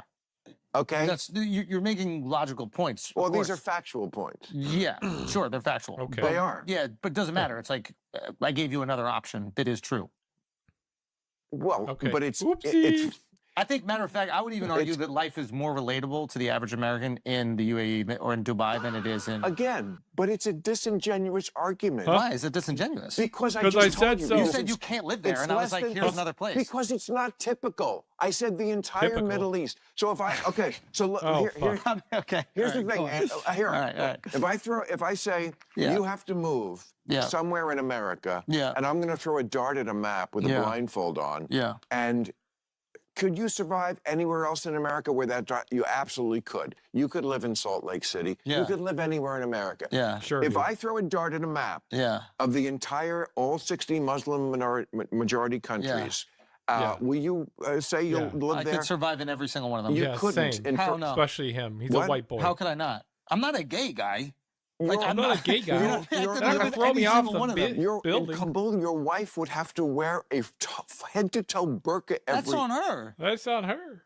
Okay. Okay. So you're talking about me surviving. You're like, I could live very comfortably in every single country. Like, again, let's not move the goalposts. You're asking if I could live comfortably. You could live with yourself knowing that that's how women are treated in your world. I hate this moral argument. Like, we give a fuck about women around the world. Like, no, but this is like... you said let's you'd be bomb happy. them. This is such a bullshit argument. If you noticed, Andrew was about to make a strong point before Bill interrupted him. I think what he was going to say was that politicians treat ordinary Americans like they're dumb and expect them to blindly accept that Israel is our greatest ally without ever questioning it. What does that even mean? Exactly. Why are people not allowed to question it? Why exactly is Israel America's greatest ally? Is it simply because it's the only democracy in the Middle East? Why do we need an ally which seems to be their go-to argument? How does that alone make a country our greatest ally? Bill Maher interrupted him because he knew exactly where Andrew was heading. He didn't want him to expose or challenge the unquestioned support for Israel, since Bill himself is a big supporter. Instead, Bill tried to pivot by saying Andrew couldn't live in any Muslim-majority country, and to be fair, Andrew probably couldn't live in most of them, especially Afghanistan. But that wasn't the point. The real question, which Bill brilliantly tried to bury, is this. If America is sending billions of dollars in taxpayer money to Israel every year, why aren't ordinary Americans allowed to ask what they're getting in return? How exactly does this benefit them? And if being a democracy is the main qualification, then let's ignore Israel for a moment. Why isn't Brazil or Venezuela both democracies, America's greatest allies? Let's see how Andrew forces him into a corner where Bill quietly agrees with him, even though he wouldn't admit it out loud. You're gonna implement Sharia American law in Afghanistan. Yeah, right. Yeah, America thought we could run fucking Afghanistan too. It's not a bullshit argument. No, I didn't say happy. I said I could live. You keep moving the goalposts. Okay, I'm sorry. Let's stay on what you say. I could could live easily in every single one of the countries outside of the wars that are existing. But you're saying in peacetime? Easily. Yes. You live easily. You could easily live in Kabul, What's the point? Is there war happening? Is the Taliban doing their thing? No war. No war. So the war's over. War's over? I could kick it in Kabul for a month easy. Enjoying life. Yeah. Now, am I doing stand-up every night? No. But could I take a little vacation? I don't know if you're kidding with me. I'm just telling you, it's. I think it. I'll give you two options. Either you're kidding, or this is stupid. Well, that's this pretentious. Pretentious. You're doing the thing that it's not pretentious. You are doing the that thing you could live in Kabul and be happy, or get by, or you could be no big deal. You're doing this thing that gets. It's not virtue signaling. I didn't say virtue signaling. But that is, if you don't agree with me, you're dumb, is why Trump is elected. And this is what Democrats do. Yeah, but sometimes dumb is dumb. Yeah, but people are dumb. So deal with that shit. Like, you know what I mean? Like, stop acting like everybody's smart. Like, this is the problem, is like, you have all these people that go to Ivy League schools, and they're like, we know better than everybody else, and we'll just tell you what to do, and you guys are all stupid, and I know you feel like you want this, but you don't really want this, and if you disagree with me, you're an idiot. Then all of a sudden they go, you know what, you guys, I'm voting for that one. It's very simple. Yeah, that's true too. So we can't speak down to people if we know that they're going to react emotionally. I guess what I'm trying to say is, even with the like, for example, the Israel conversation, right? Too. So if I know people are reacting emotionally, yeah, they fucking just hit Jesus statue with a fucking hammer or whatever, and they got Netanyahu had to say, "Oopsie, I'm sorry." To this, right? Who is the burden on, if we have this deep connection with Israel, which I believe we do, right? You believe we do? I think the burden is on Israel to prove to the American people, who definitely they rely on for support in this conflict. Yes. I think the burden is on them to communicate to the American people why it's advantageous to America to continue to support them. Like, and if they can't communicate a reason, you can't. Yeah, and I'll tell you what you give us back. We get to vote whether or not you get to defend yourself, if you have a moral army or not. You don't tell us you got the most moral army as you're fucking bombing children in Gaza. We get to say whether or not you're fucking moral army, bitch. And we don't think you are. And we vote. That's how you can fucking get our money, bitch. That's what I say. But it ain't like that, right? Can't be upset at the American people for being confused about it. We have that same energy towards Ukraine. We go, wait a minute, they're getting how many $1 billion? Okay, over here, if eggs were cheap, I don't care about where you throw the money. But once eggs get expensive, I start going, where's the money? Yeah, and you still have to explain to me how even helping Ukrainians out, besides just being nice, is actually helping the United States. I don't think it is.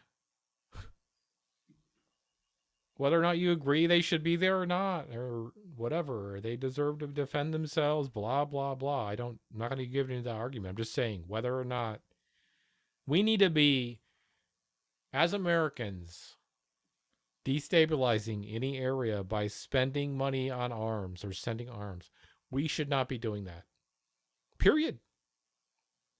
Money going, $200 million going over there? The only weapons and arms I even agree with we should have, and I don't even think we should have them, are ones for self-defense, and we already have way too many. I'm glad we've already gone through half our stock. And I would say stop now, and we've got enough. And stop selling our weapons. That's what I would say. That's my stance. And then I think we would notice things even out a lot more in America, or in the world. Things will be a lot more stable. We are the destabilizing force in the world. Army bases, Navy bases, and bases in general in other countries are not a stabilizing force. There's none proof that they are. So when economic times are very difficult here in America, or any country in the world, there's going to be some questions asked about where this money is going. As there should be. As they should be. I think it's a very normal thing. And unfortunately for Jews, when economic times turn shitty in countries, people start looking and they I thought Netanyahu was an atheist, actually. go, I think it might be their fault. Once again, I agree with Bill. It's funny, too, because that even proves more that the Zionist project isn't about being religious and Jewish. It's mainly about an ethno-state, right? Rather than... Bill, that Andrew probably couldn't live in Kabul comfortably, not even for a... It's an ethno-state cloaked in religious dogma, right? In my opinion.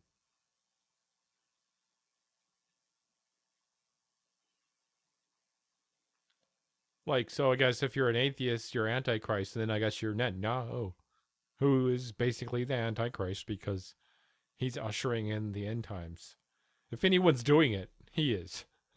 Month, as he said. However, Bill indirectly called him stupid, and that felt pretty low. I understand calling something stupid when a person claims they could survive jumping off a rooftop, but that's nowhere near what Andrew was saying. You can't just talk down to people like that. Andrew gave the perfect example of how the Ivy League crowd often labels anyone who disagrees with them as stupid. It's exactly this kind of condescension that drove many voters toward Trump, and Andrew was right to call it out. I think Bill understood that, because the very liberals he criticizes and mocks on his show Real Time with Bill Maher do the exact same thing. Andrew then smartly pivoted back to the original point he was trying to make before Bill interrupted him: the burden of proof. If Israel, or any country, wants to receive billions in U.S. aid, the burden is on them to clearly explain why it's advantageous for America and how it benefits ordinary Americans. If they can't prove that, then there's no reason to keep supporting them. Andrew also cleverly connected it to something every viewer can understand: the price of eggs. When people are struggling to afford basic groceries, they start looking at those billion-dollar checks being sent to Ukraine or Israel with a much more critical eye. You can't tell a father who can't afford eggs that he's dumb for questioning where his tax money is going. Andrew exposed the massive disconnect between the comfortable media elite in their studios and the everyday economic struggles of American taxpayers. Bill had no choice but to sit there and quietly agree, because you simply can't argue with the daily reality most Americans are facing. All right, you guys, before you go, let me know in the comments section, do you think Bill was hesitant to call out the aid being sent to Israel? I am really interested in what you think. As always, much love, and I will see you in the next video.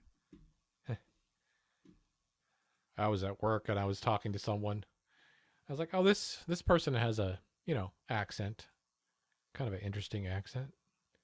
And I realized it was an AI voice. That's right, chat. And they were good. Okay, here we go with some fucking Piers Morgan, mate. Yeah, Lead Sauce, it's, he definitely fits the Antichrist.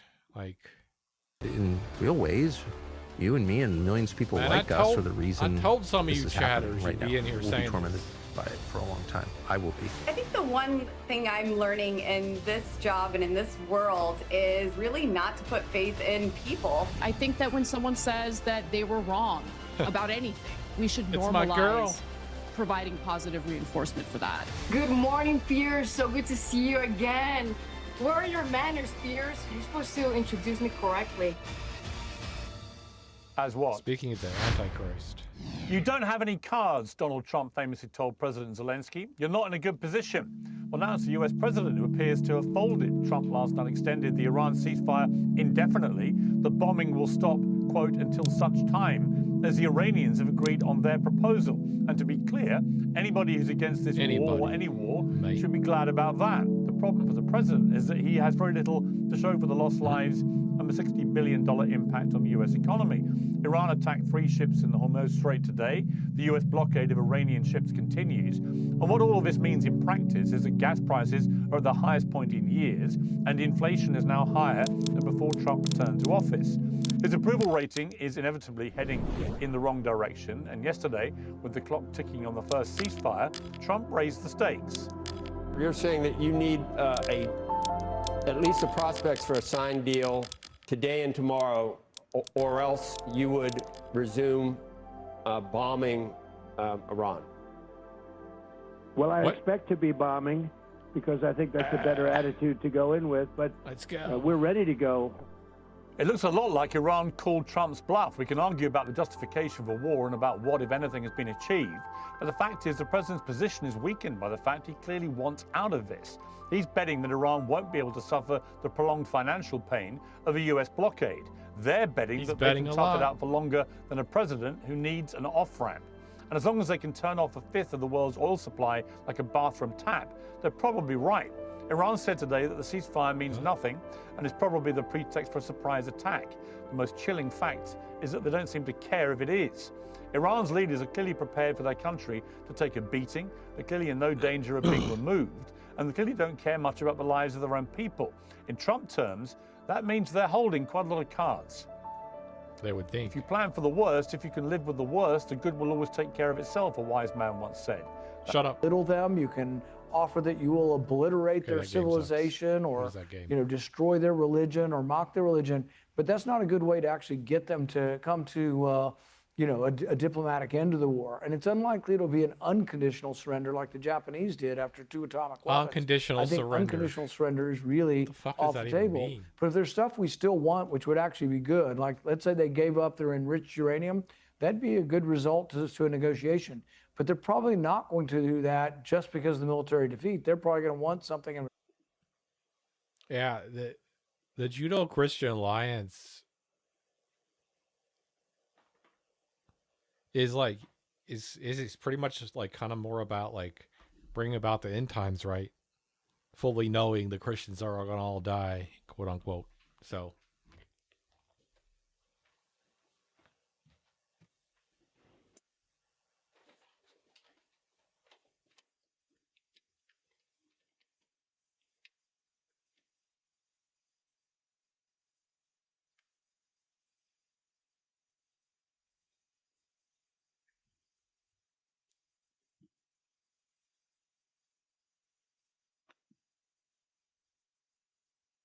At least as far as I know it. Return. So then you get to an actual negotiation. Right. They're going to want some of their money freed up that's been frozen by the banking system. They may want relief of sanctions. Well, and I'm actually a big believer that you should trade relief of sanctions for better behavior. Sanctions don't tend to work when you put them on a country. We have hundreds of sanctions on China and there's no effect. Hundreds of sanctions on Russia, no effect. But I do believe in removing them and trading removal for an action that you want, that you actually can get benefit from removing sanctions. Traders, so I'm for real negotiations. I'm for removing sanctions if you get verifiable changes. Removal of the enriched uranium should be worth a lot, really, to opening trade with Iran, if they would actually agree to export or have some sort of third. I also don't believe in sanctions because it doesn't actually help the people. Neutral country take it. But the bottom line is I'd just like to see meaningful negotiations, and I'd like to see an end to the war as soon as possible.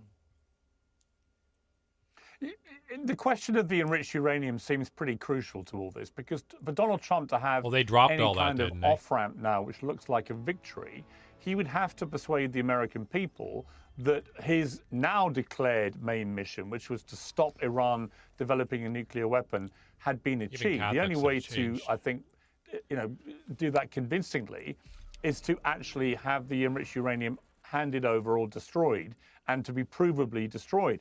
But if you're the Iranians, I'm not sure there's any real incentive to do that. And they can now use the Strait of Hormuz and, of course, their highly effective attacks on their Gulf state neighbors. They can do that anytime they'd like to put more pressure back on Donald Trump. I know a little bit about it. Who is facing already a lot of economic and political pressure himself the longer this goes on. So I just don't understand how that happens, how the enriched uranium gets, I don't think they're going to surrender it. And how does America or the Israelis as well, how do they get their hands on it without committing huge numbers of ground forces? I don't think has any political appetite for that in America, given the way the polling is right now. It becomes harder to declare victory if they retain the enriched uranium and the regime stays in power. And last year, the Trump administration declared victory. They said we had obliterated their nuclear potential. And now they're saying, oh, no, they're still only 1 week away. So I think they're going to have to achieve something through the negotiations, either removal of the enriched uranium, because really this deal will also be made, and this deal will have critics. Even further to the right, those who really are in the perpetual war camp will say, well, that's another reason I've always found religion sus.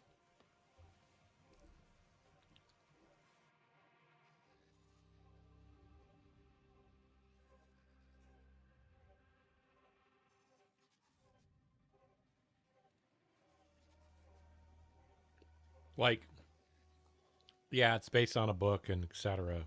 Both of them are. But I don't know.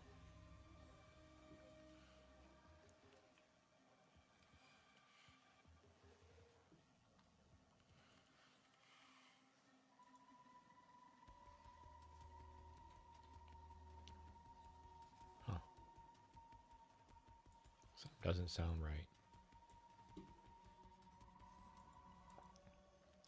What is happening? What?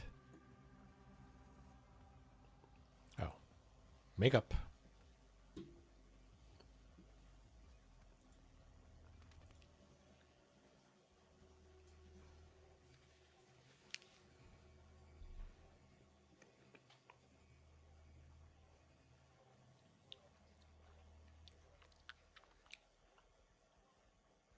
Yeah. But it's changed so much. That's what I'm saying. You're negotiating with people who are unreliable. How are you going to verify this? How are you going to trust but verify and make sure the agreement is adhered to? So it isn't as simple as people make it out to be. You have to have inspectors on the ground. You have to bring back the international atomic inspectors. Yeah. So there's a lot that has to go on. But all I can say is my hope still is for peace. My hope is for a resolution to this for many, many reasons. But it's not an easy way to do it. But I can say that any members of the administration that are using apocalyptic religious terms to describe the war are making a big mistake. I mean, country of 90 million people who are almost entirely Islamic faith to, mock Allah or to talk about Old Testament ways we're going to smite our enemy or made up Pulp Fiction passages are probably not good ways once you get to the talking phase. And we are in the talking phase. And we will always be able to win the military phase. We won the military phase. We can continue to win. But really, short of ground troops, you're going to have to negotiate. And it means understanding your enemy, accepting exactly who they are, but also understanding that some people believe that the people now in charge are actually more radical than the people that were killed. Mm. Yeah, no yeah. shit. I mean, you've got the Supreme Leader's son is now the new Supreme Leader. Clearly, he's been wounded, so we haven't seen him. But given he lost half his family, he's been wounded in the initial strikes, it's hard to believe he wouldn't be more hardline and radical than perhaps even his father was. And the IRGC appears to still have a very tight grip on the country because we've seen no uprisings whatsoever from the Iranian people. Partly, I think I've been to one of both of those masses in my lifetime. No belief on their part at the moment that such an uprising would lead to anything other than mass deaths as we saw back in January when they protested. My grandma was Episcopalian, President Trump, and then she would go to Catholic church with her sister. I get the sense, looking at him and so I ended up there when I was younger. He's taking, that he's desperate to try and get out of this, but in a way that looks like he can claim a victory. What is the best way for him to do that, do you think, quickly? I think when you're leading up to a war, expressing how much we can do in damage is potentially a deterrent or an inducement to negotiate. Once we've already shown that we can damage and the damage has already occurred, I don't know that reminding them is doing much because, see, we've won the military phase. Now we're in the diplomatic phase. The diplomatic phase is about sitting face to face with your enemy or adversary and actually understanding that at home they will have to save face. And so if you and I are negotiating, I don't start out by saying you're ugly and your tie is terrible and your studio is bad. I would probably start out with a compliment before I tried to ask you for something. And that's the way negotiations work. It has to be on a more, I can't complain about your tie, you don't have a tie on. But it would have to be more of a conciliatory sort of conversation. And that's where we should be. And that doesn't involve words like ending the civilization, obliterating a people, bombing you back into the Stone Age. We kind of already have done that, and we've shown we have the might to do it. I don't think we have to brag about it anymore. Bitches like, I can't complain about your tie or not wearing one. That really involves which is about the same understanding as that the leadership who's going to negotiate with you potentially has problems at home if they look too weak in the negotiations. We want something out of it. What is the main thing we want? What does that mean? It seems to me that the main victory of the diplomatic part of this war would be the removal of the highly enriched uranium. If you had that, a promise not to enrich, and then some sort of regime that is an international regime that is periodically in Iran to check for enrichment, I think those would be big victories. But Iran's probably not giving that up unless they get something in return, either relief Why would they give that up? Lets them sell their oil. So they have the leverage.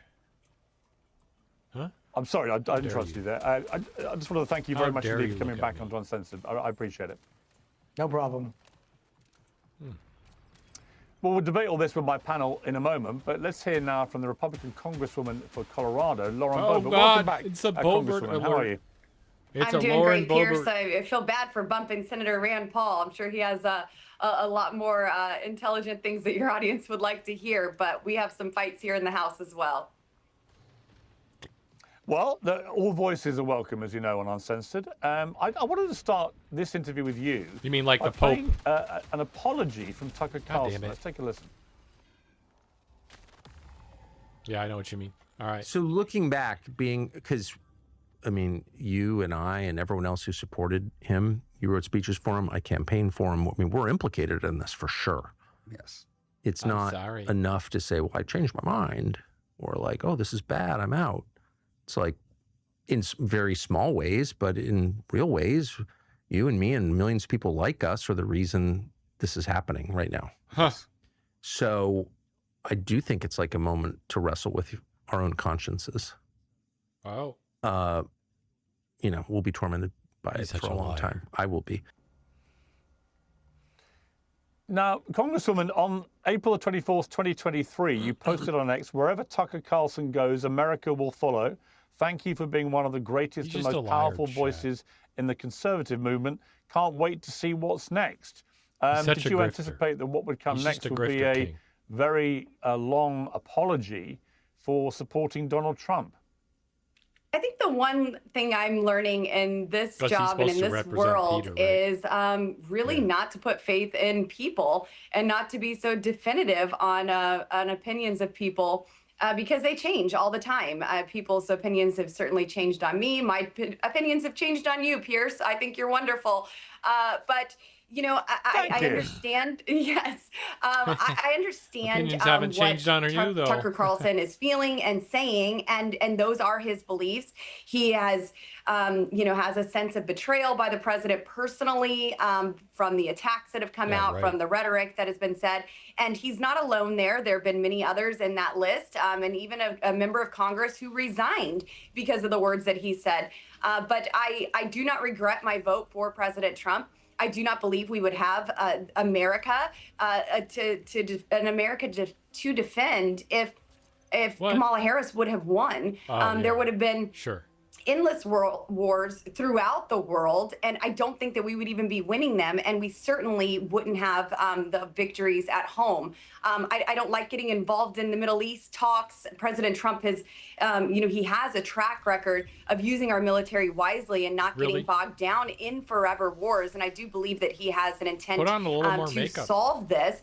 And I just look at his first term. But that said, I feel like, you know, this is already dragging on, and I want to focus on the issues here at home.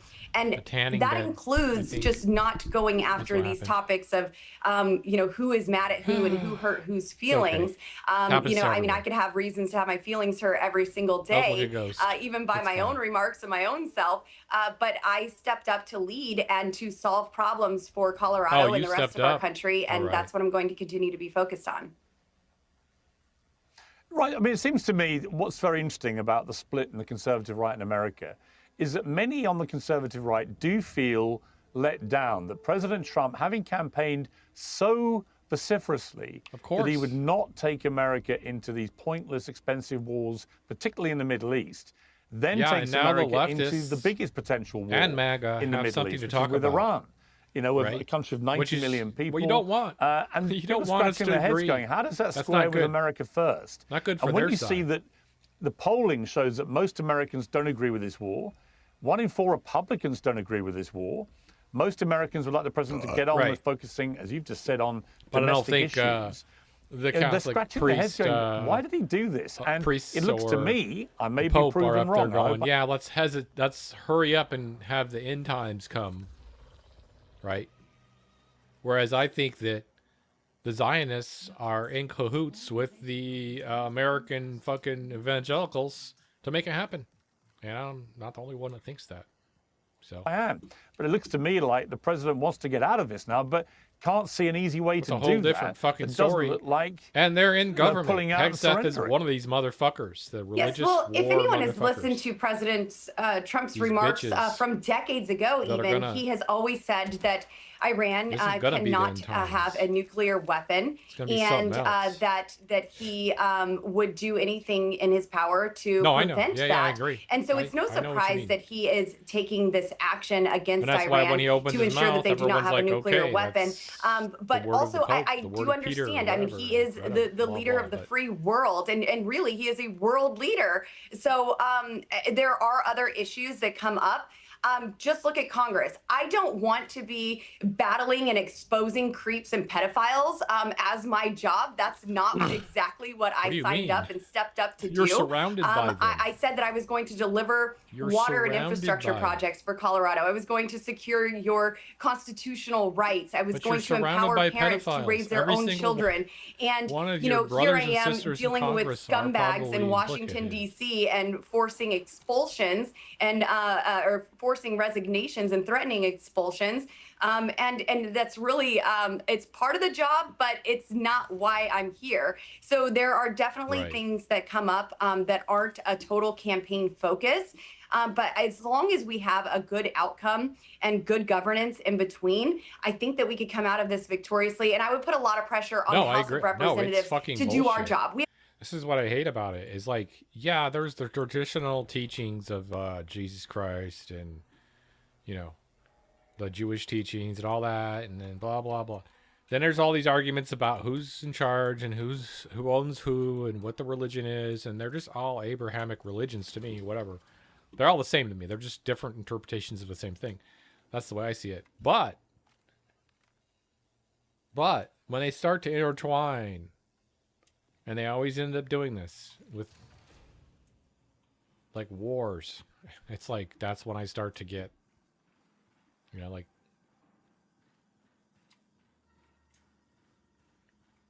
we have history of religious wars getting way the fuck out of hand.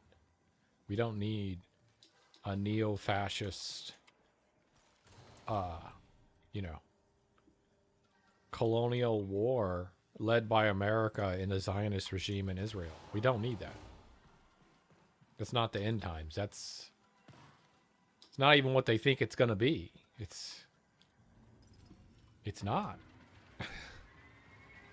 Care how hard you believe in it. It isn't going to be that. It isn't going to be what you think it is. So stupid. We have FISA coming up. I want to protect Fourth Amendment rights Jesus here is going to come back, to like prevent you said, your government, our government, the from illegally spying on you. And so that's another one of my focuses here. And, you know, every day you're just juggling many things and many policy issues and topics and hoping to get the best outcome on all of them. Theologians? You said that you think Congress has a sex problem. Let's take a look at what you said. It's a fringe belief. Go to church, find Jesus. Like, I mean, why is everybody so horny here? It's taken effect in America.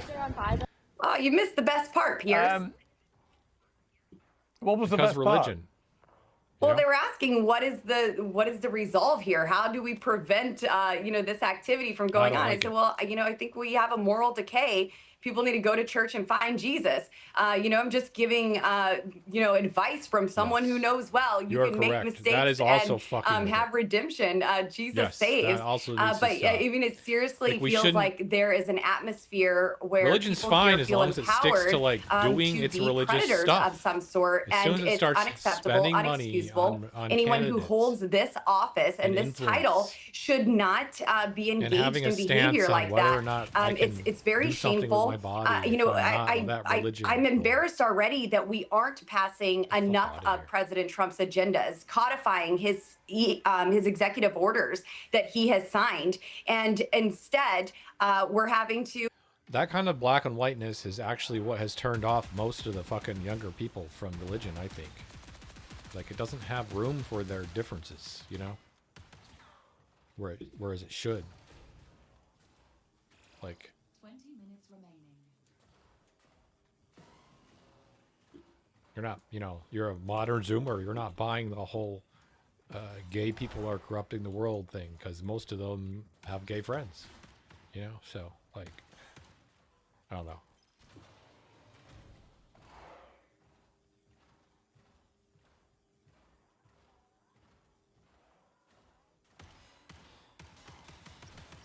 Yeah, and that's right. You're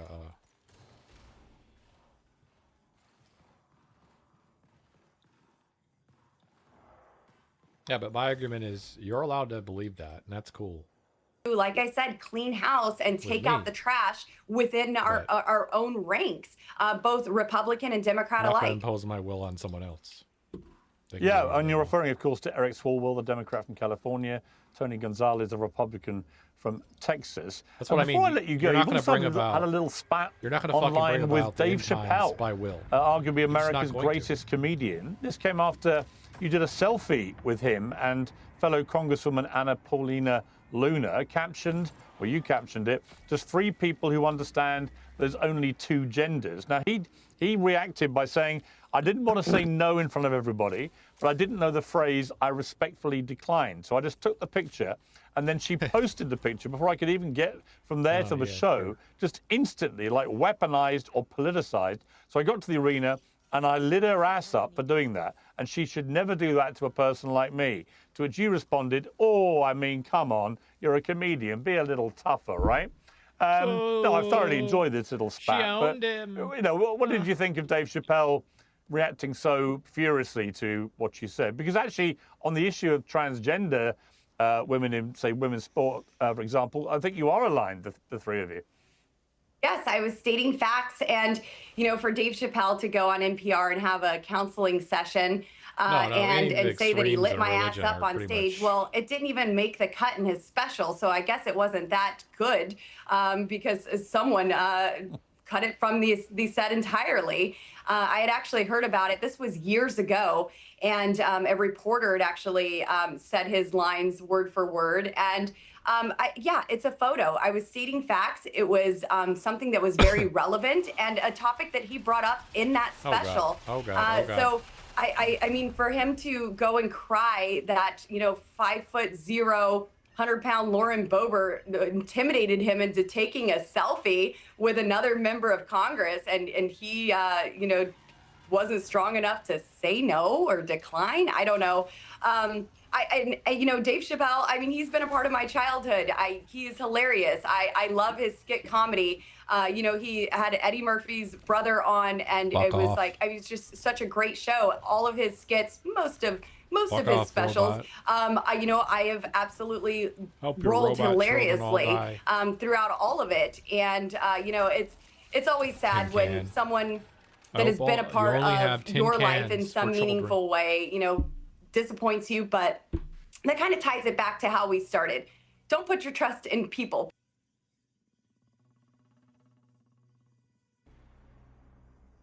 Gotta use the extremes, though. We always gotta have the extremes, right? It's like, put your trust in Jesus, because people will always let you down. To the extreme. Why can't we go extreme?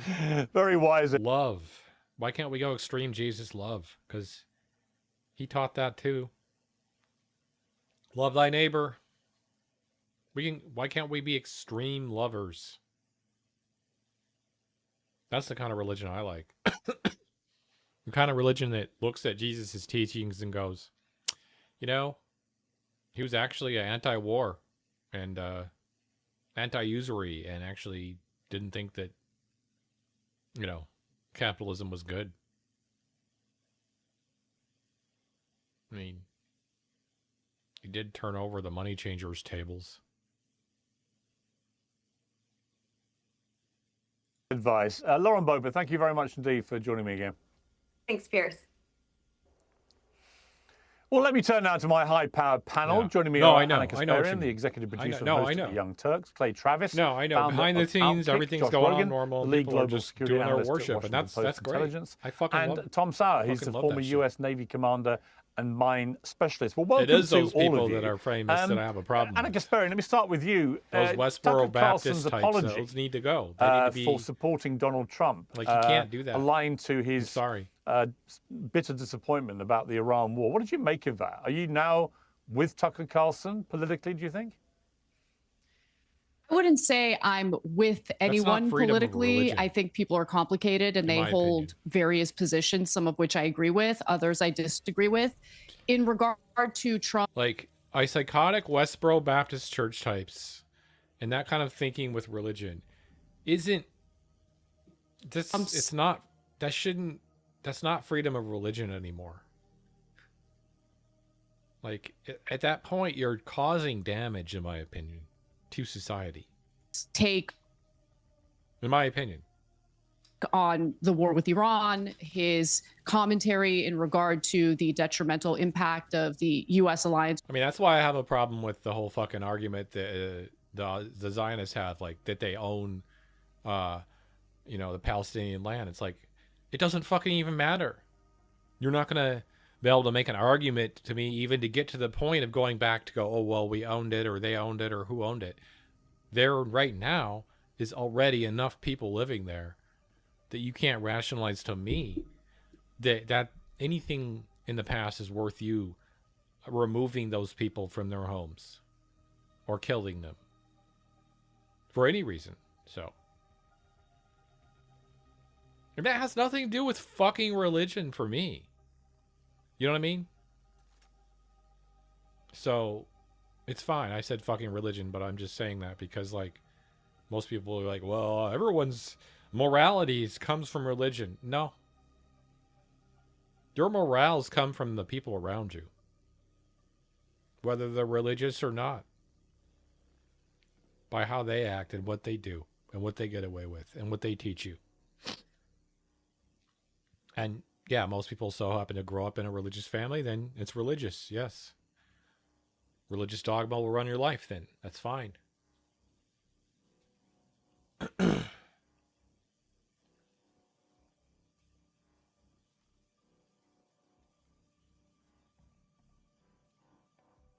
With Israel, yeah, no, I wholeheartedly agree with him. I've been agreeing with him.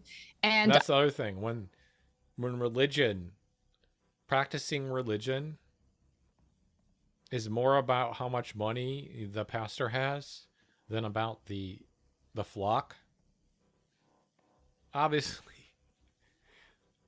it's not religion anymore, in my opinion. It's become capitalism for the church. You know? I just can't ignore that either. Like, some of the churches I used to be in when I was younger, I couldn't ignore the fact that all they seemed to care about was how much you donated.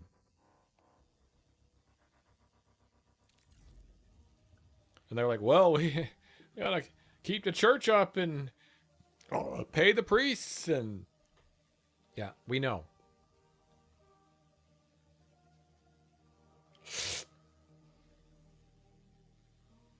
No, I respect that.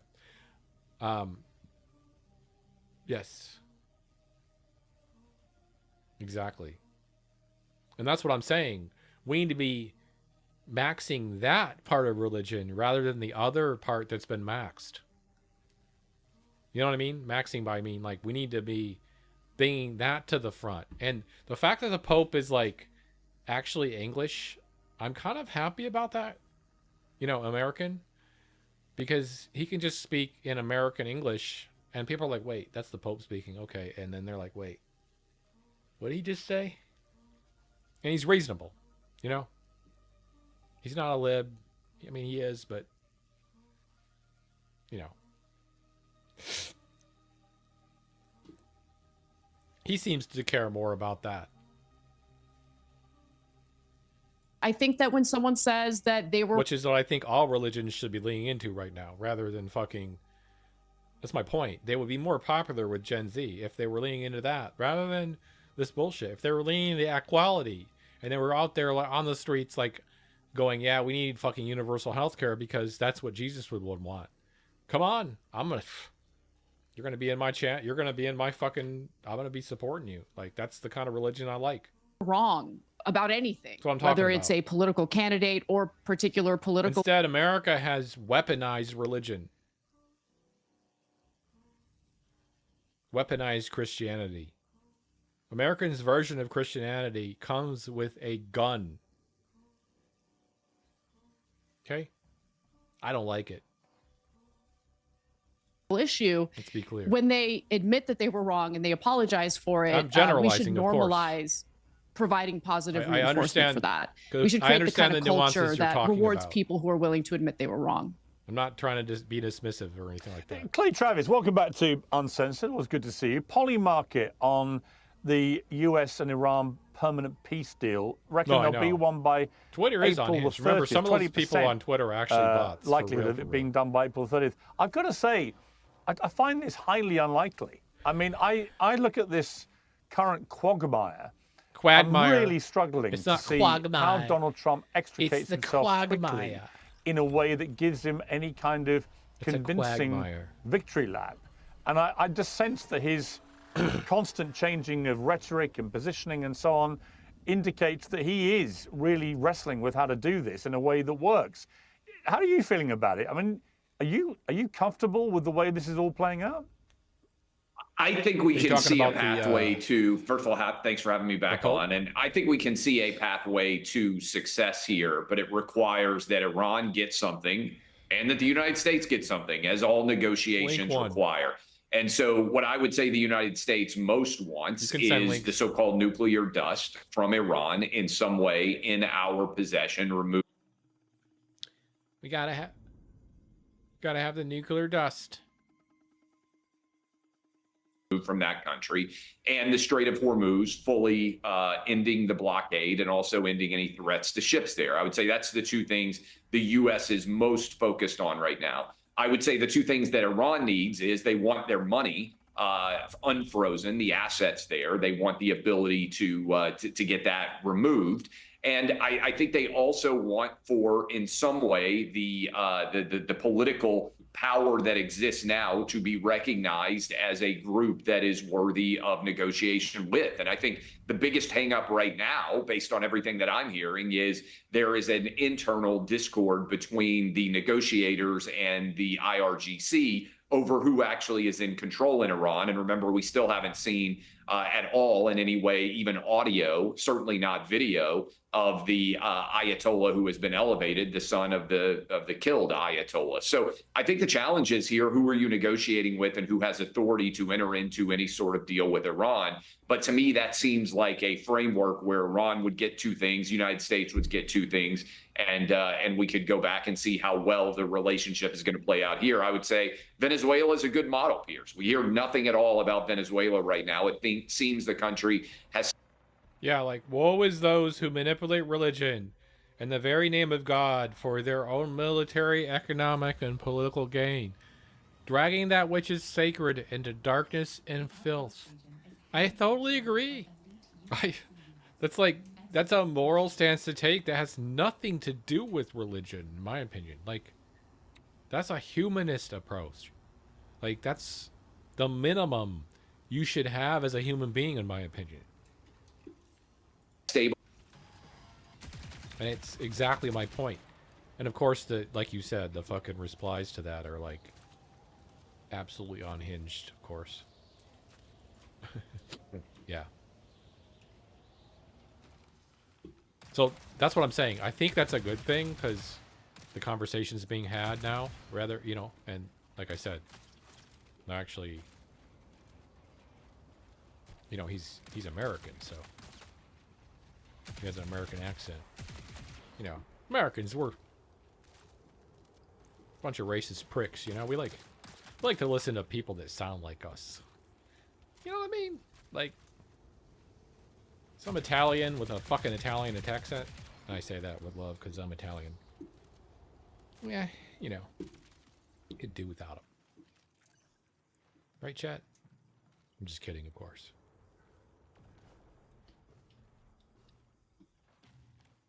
Okay, let me make sure that there's not a fucking thief sneaking around trying to kill me. That's right.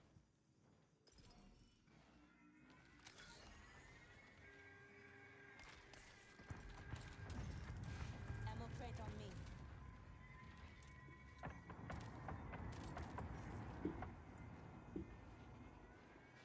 Ooh, green. I see green everywhere. This is good loot land. I'll check it out in a second, chatter. Make sure, like I said, I don't have a fucking bitch-ass motherfucker on me.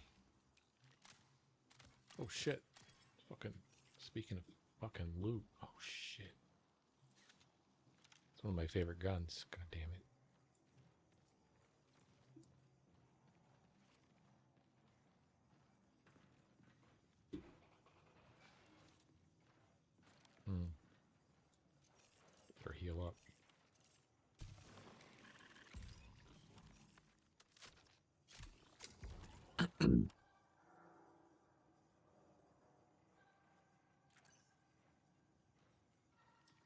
I mean, it's kind of hard not to agree with that.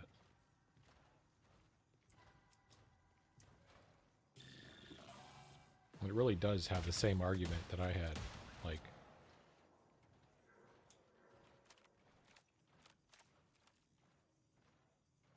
Like we have enough history of spreading democracy, quote unquote. How great that's been. No one's fooled anymore by that idea.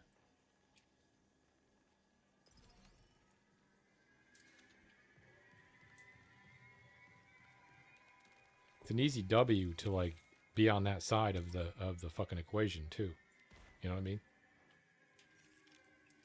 It's not like you're taking a bunch of risk because you're speaking nicely about people. I don't understand how that's considered bad. It's crazy. God damn, there's so much fucking loot here. What is happening? I don't want this.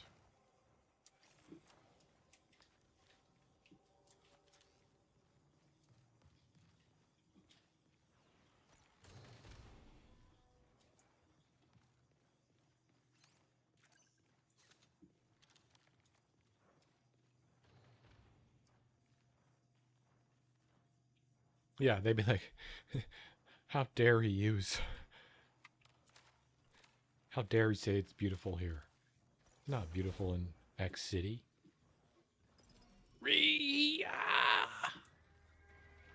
The Pope treated something cool.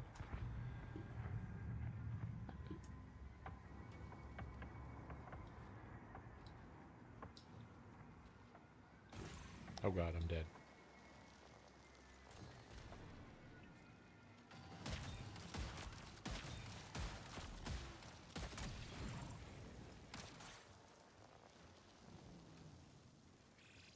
Signal recall window closes in 20 minutes.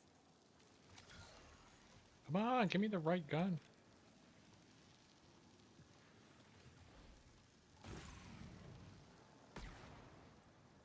Where is he? There he is.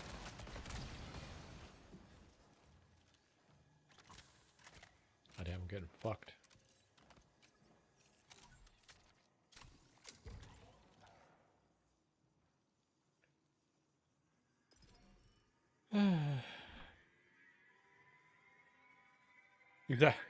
Yeah, like what the fuck? Yeah. Typical response to the pontiff. Like, okay.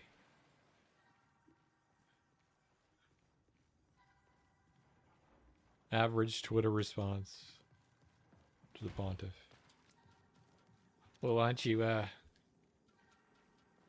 leave the country then if you don't like it? Why don't you move then? Yeah, why don't you just move if you don't like it here? If you don't like it at the Vatican, why don't you just move?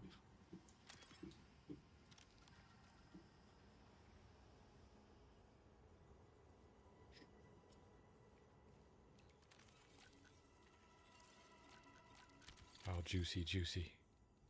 Oh, juicy. Huh? Give me.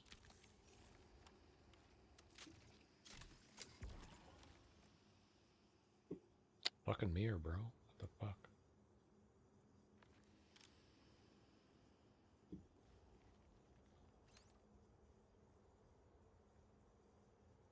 Alright, let's...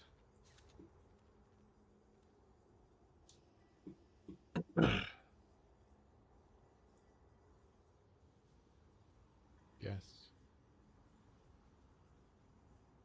Well, I fucked up my thief rig. Which sucks.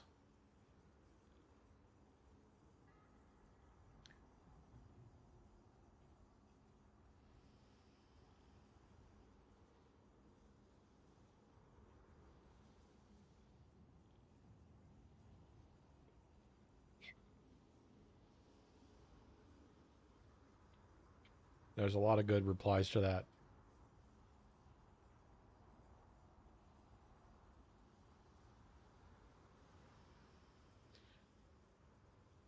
Yeah, it's just a bunch of self-reports.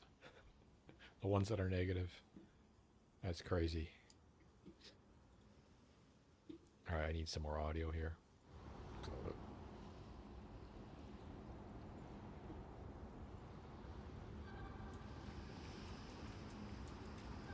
Yes, we're gonna just spend my whole day just replying, just adding the pontiff with memes and jokes about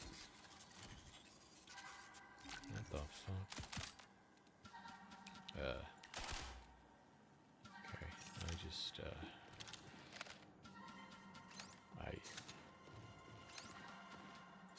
let me get out. Always have an escape plan. Need to go.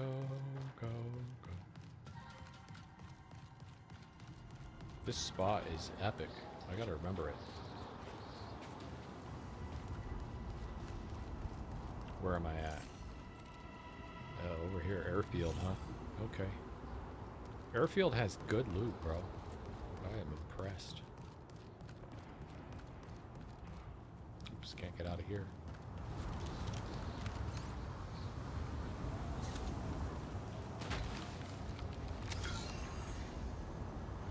Check out some shit.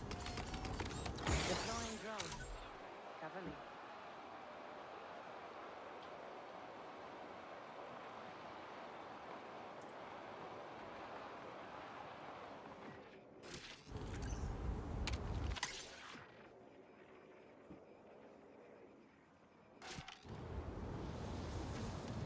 Okay.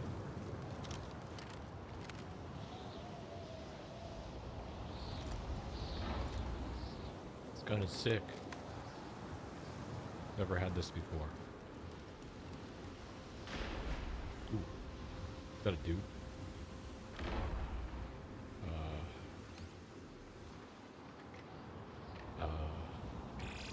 15 minutes until signal. Never been over here before. I like this gun. I'm ready.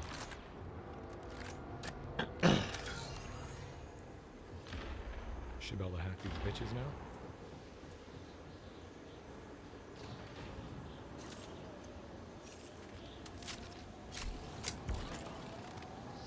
Blue up there.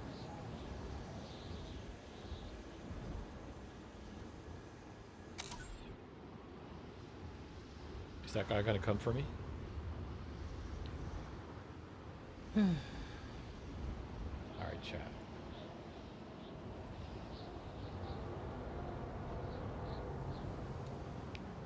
Well, there won't be any TCCN today because I don't have the fucking rig.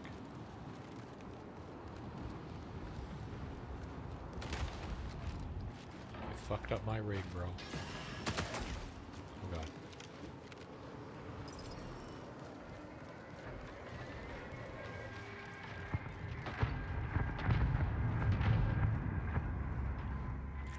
I'm scared.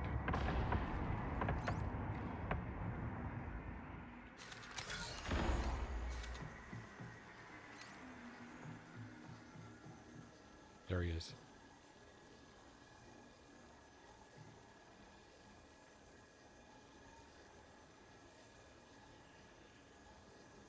I hear you.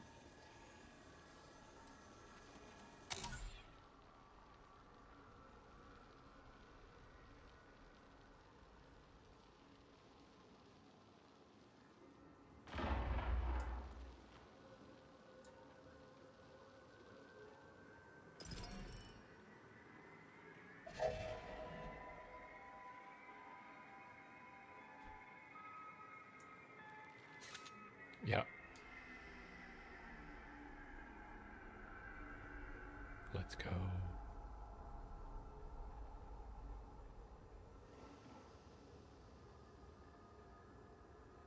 That's right, chat. He's camping just like me. I know he is.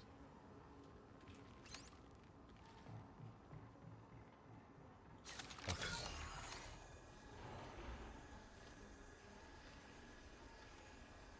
About 12 minutes.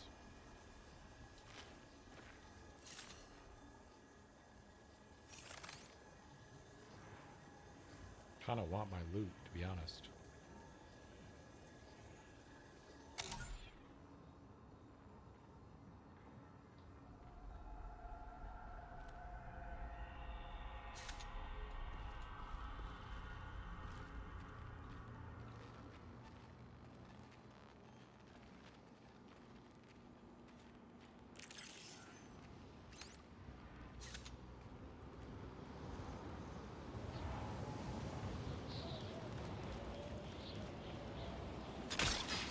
to move.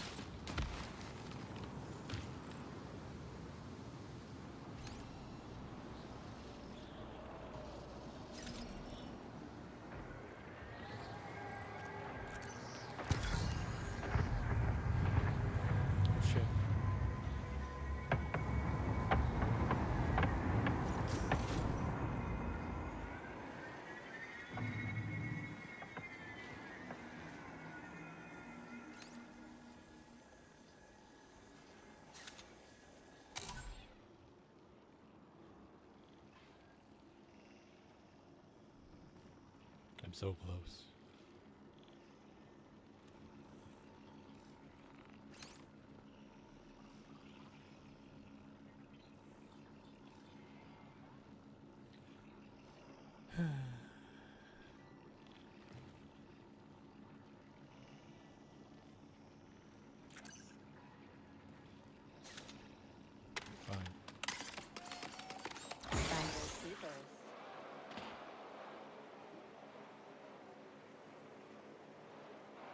I look good, don't I?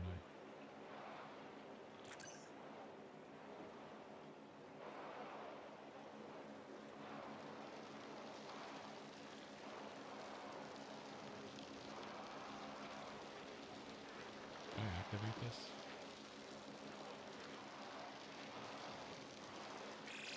You have 10 minutes to exfil.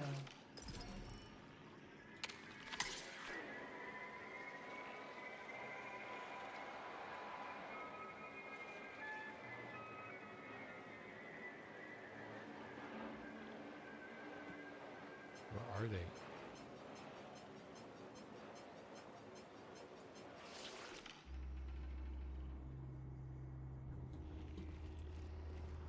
Well, might as well go for it.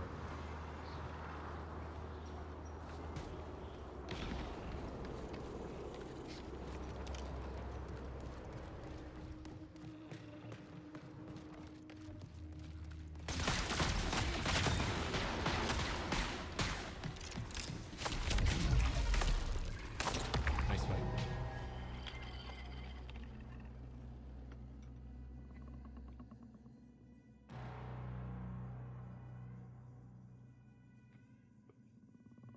Whoopsie.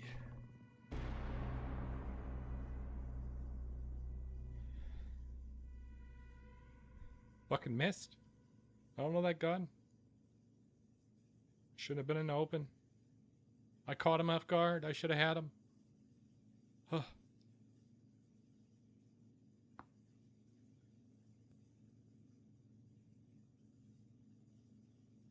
I'm dumb. Dum da dum dum dum.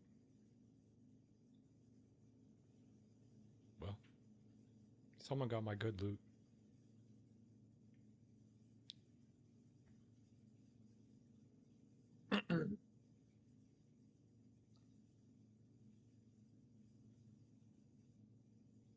Did he not take my loot? Is this the guy that killed me?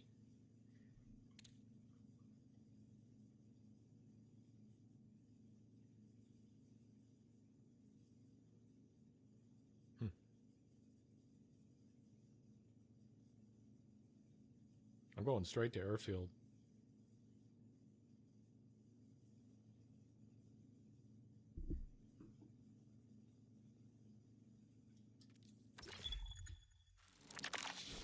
Fuck it, I'm going back.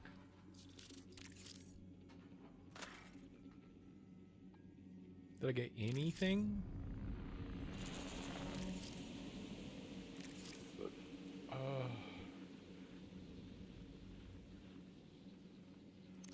God, I need so many more.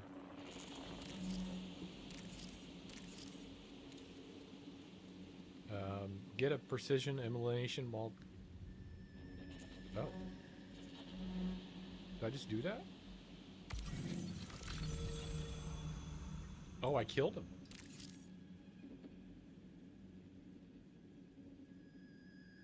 Did I actually get him? I guess. Ugh.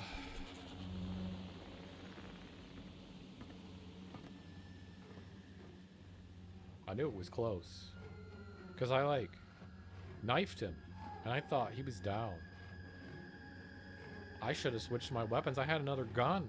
I could have killed him. I'm so dumb. I suck at this game. I suck at this game. Oh, let's take this. This.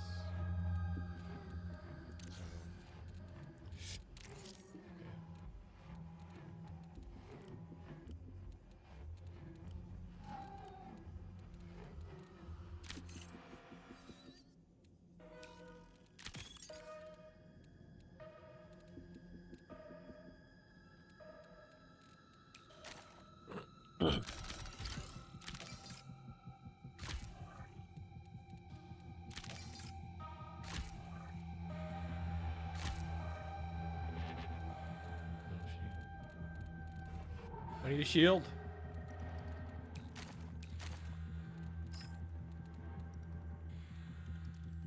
Okay, we gotta sell some shit.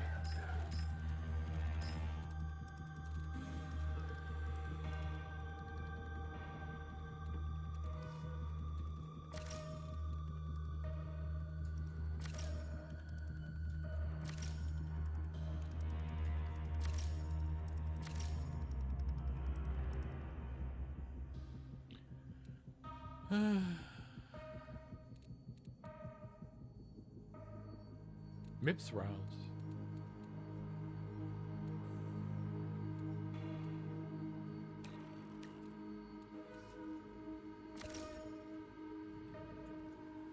All right, chat.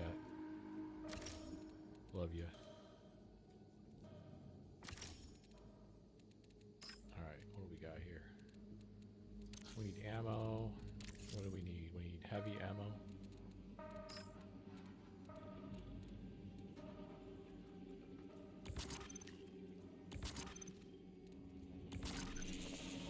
Okay, we're good.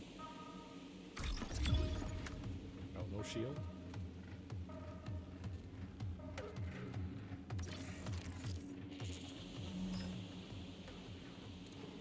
Red shields.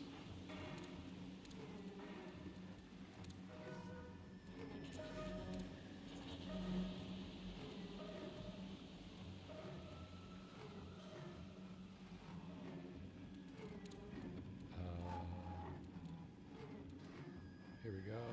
Enhanced shield implant.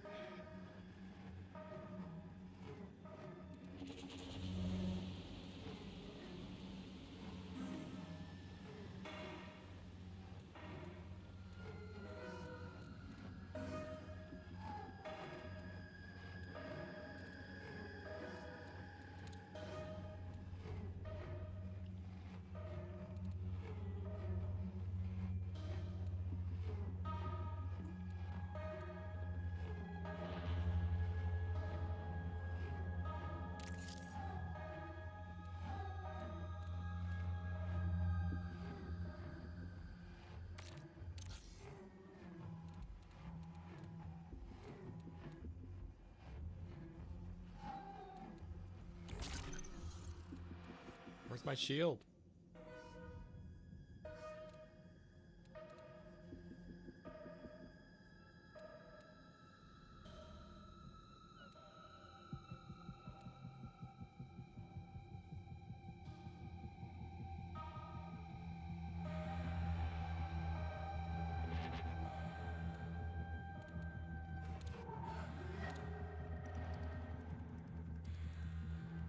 I don't understand why I can't buy shields.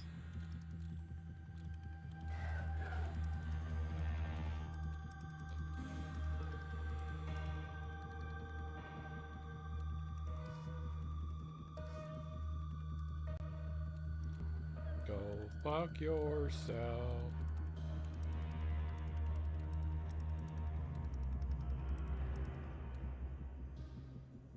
Implants.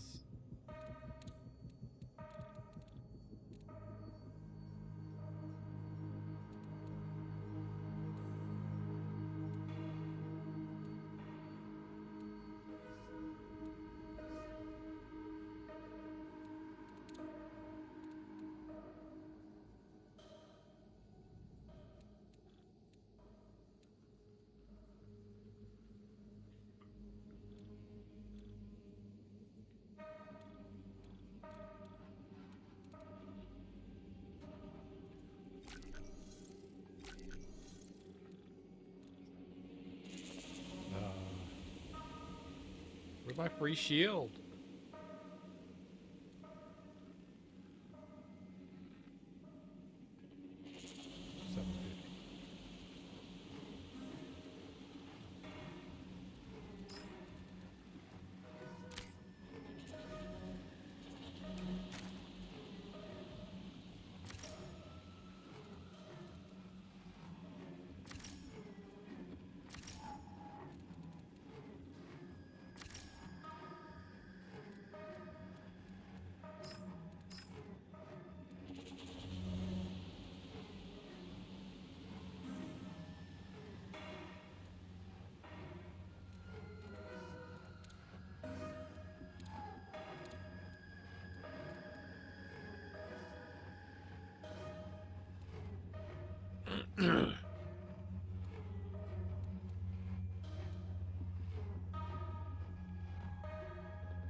Mercy kit.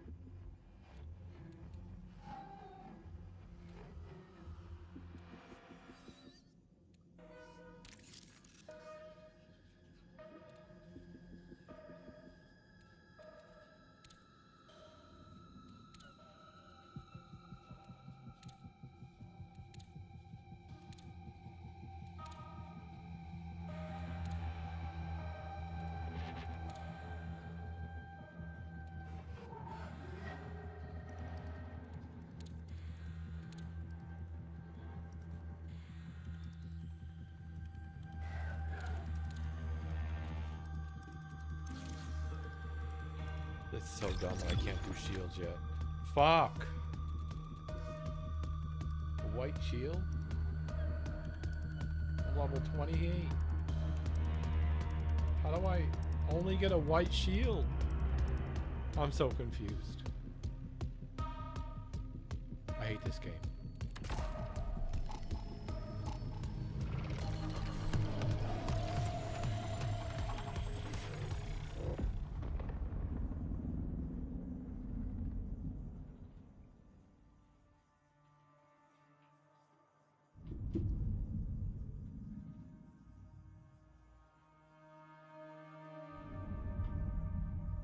Some would say this game sucks, some would say it doesn't.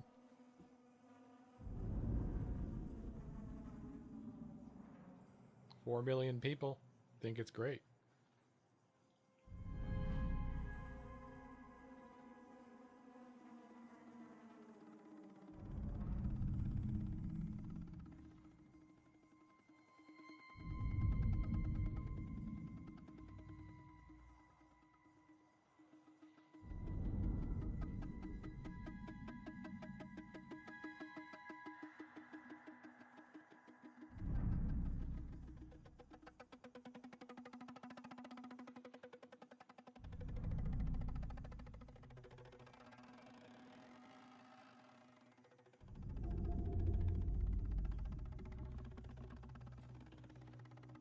Bitches and whores.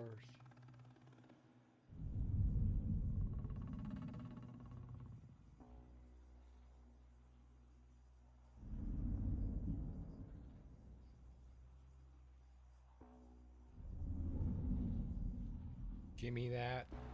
Give me that game.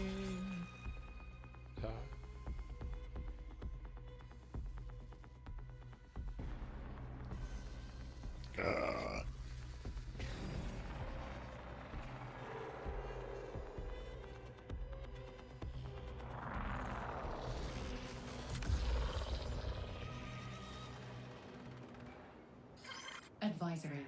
Colonist cloud seeding tech has degraded to the point of becoming actively hazardous.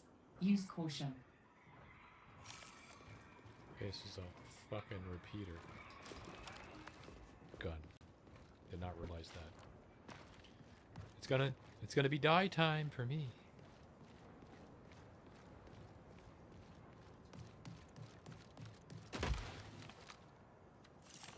Let's go here. Yep.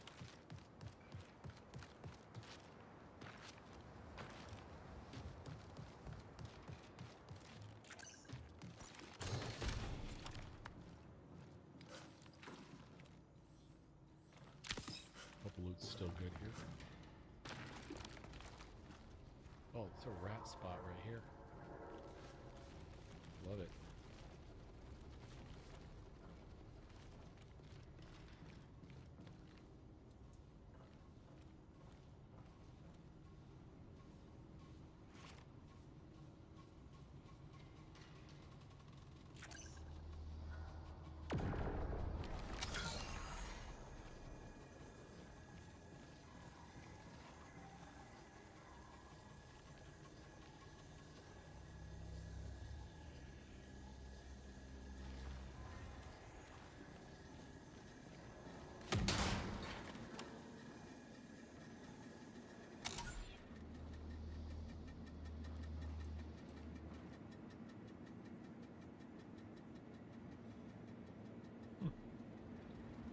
Somebody's here.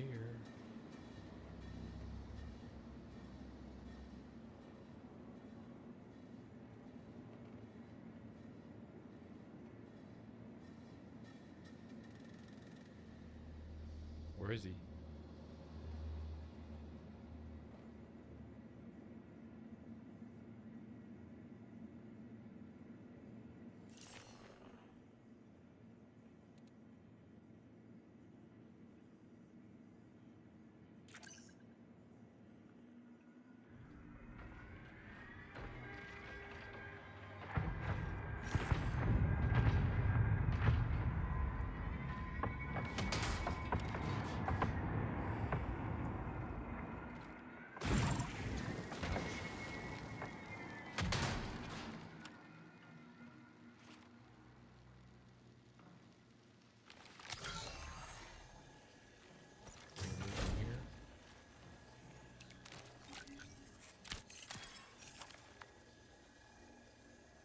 There's no green loot. Oh.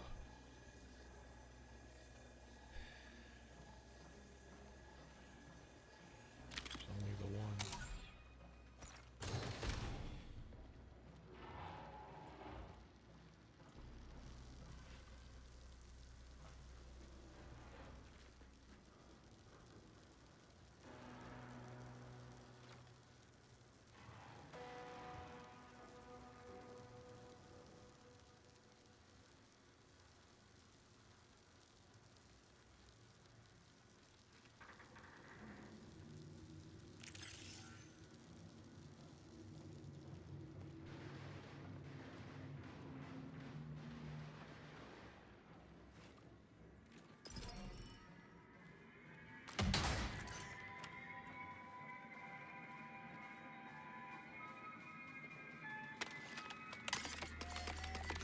What's yours is mine.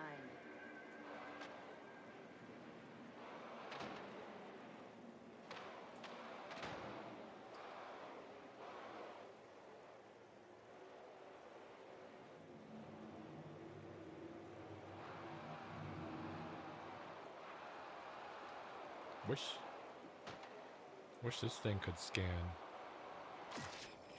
For loot.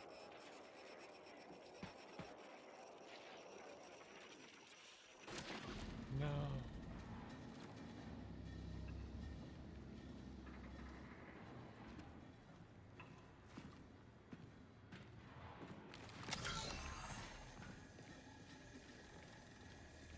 Not a single green loot in this bitch. Fuck.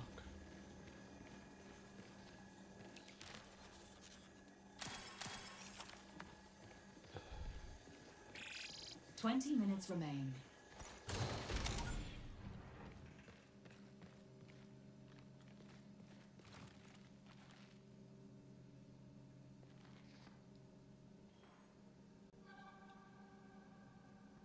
Let's use it. Talk sensor will help.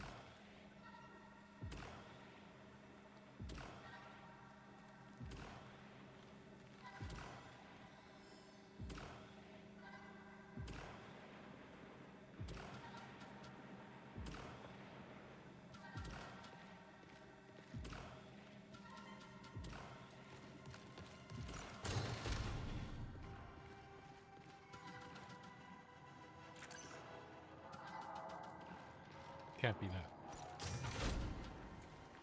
That that small. All the radius. It was terrible.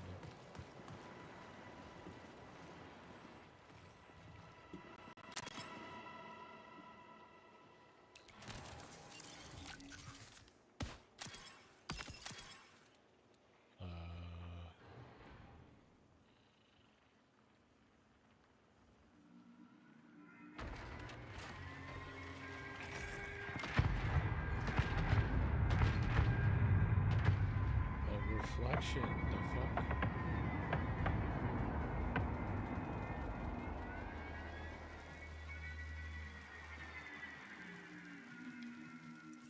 Now I'm stuck in here.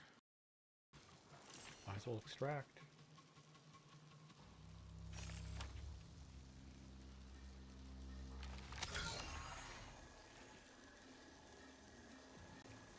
Good loot here anyway.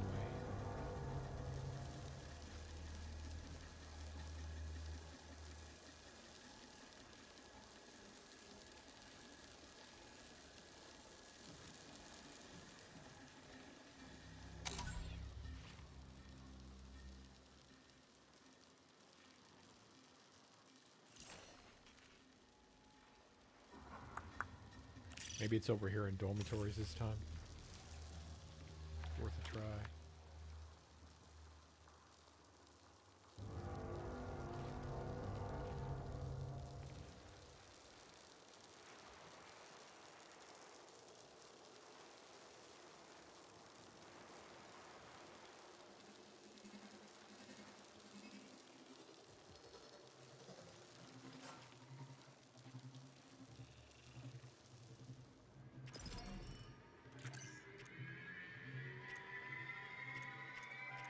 In my queue.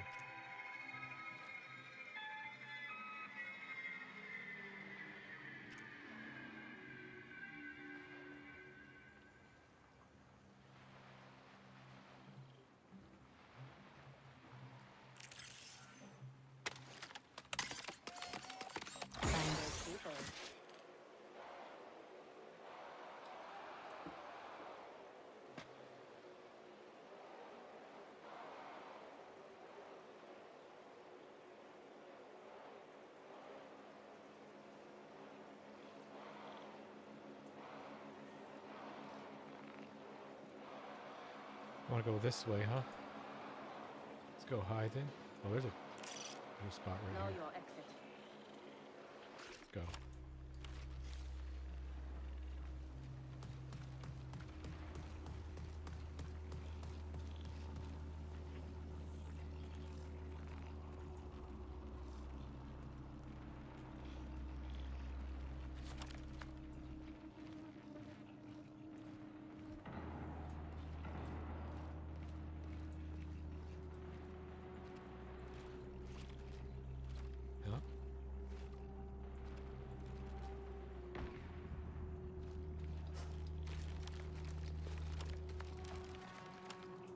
Or something.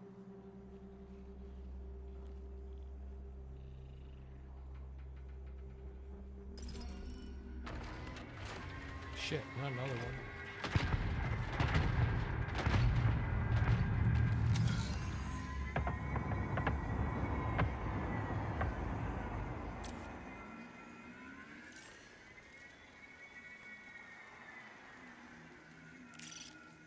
Know your exit.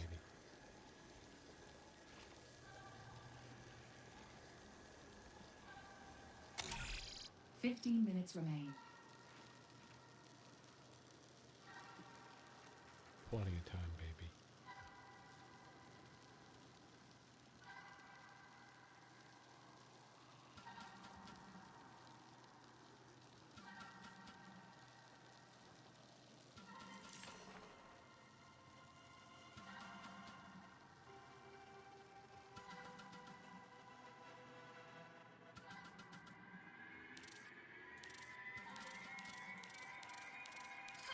USC reinforcements incoming.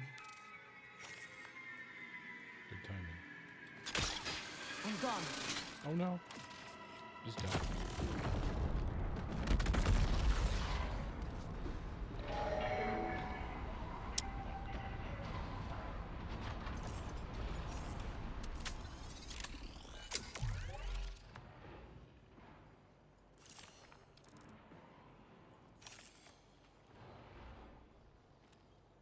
check it out.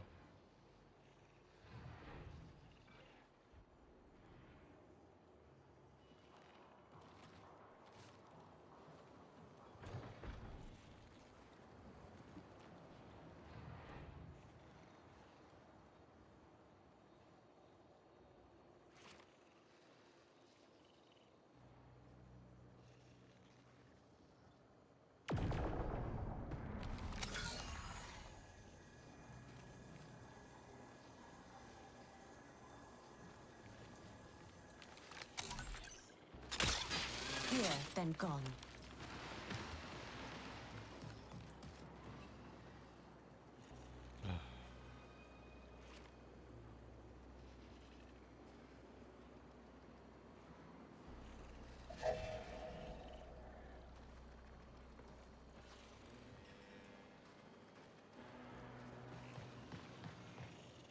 Someone here.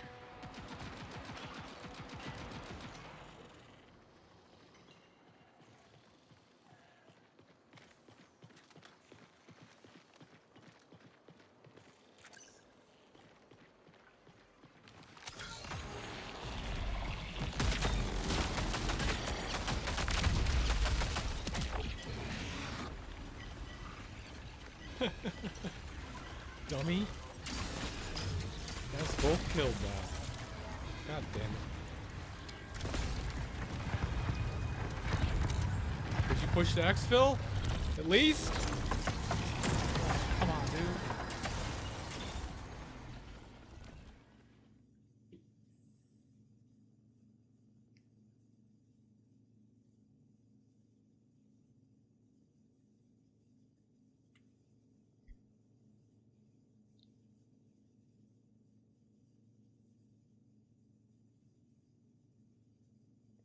Loser.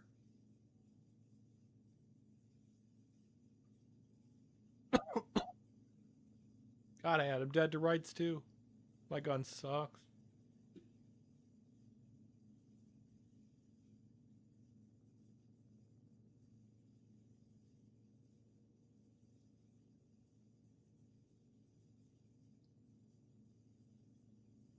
Gotta go, chat. It's time. See you tomorrow. Bye.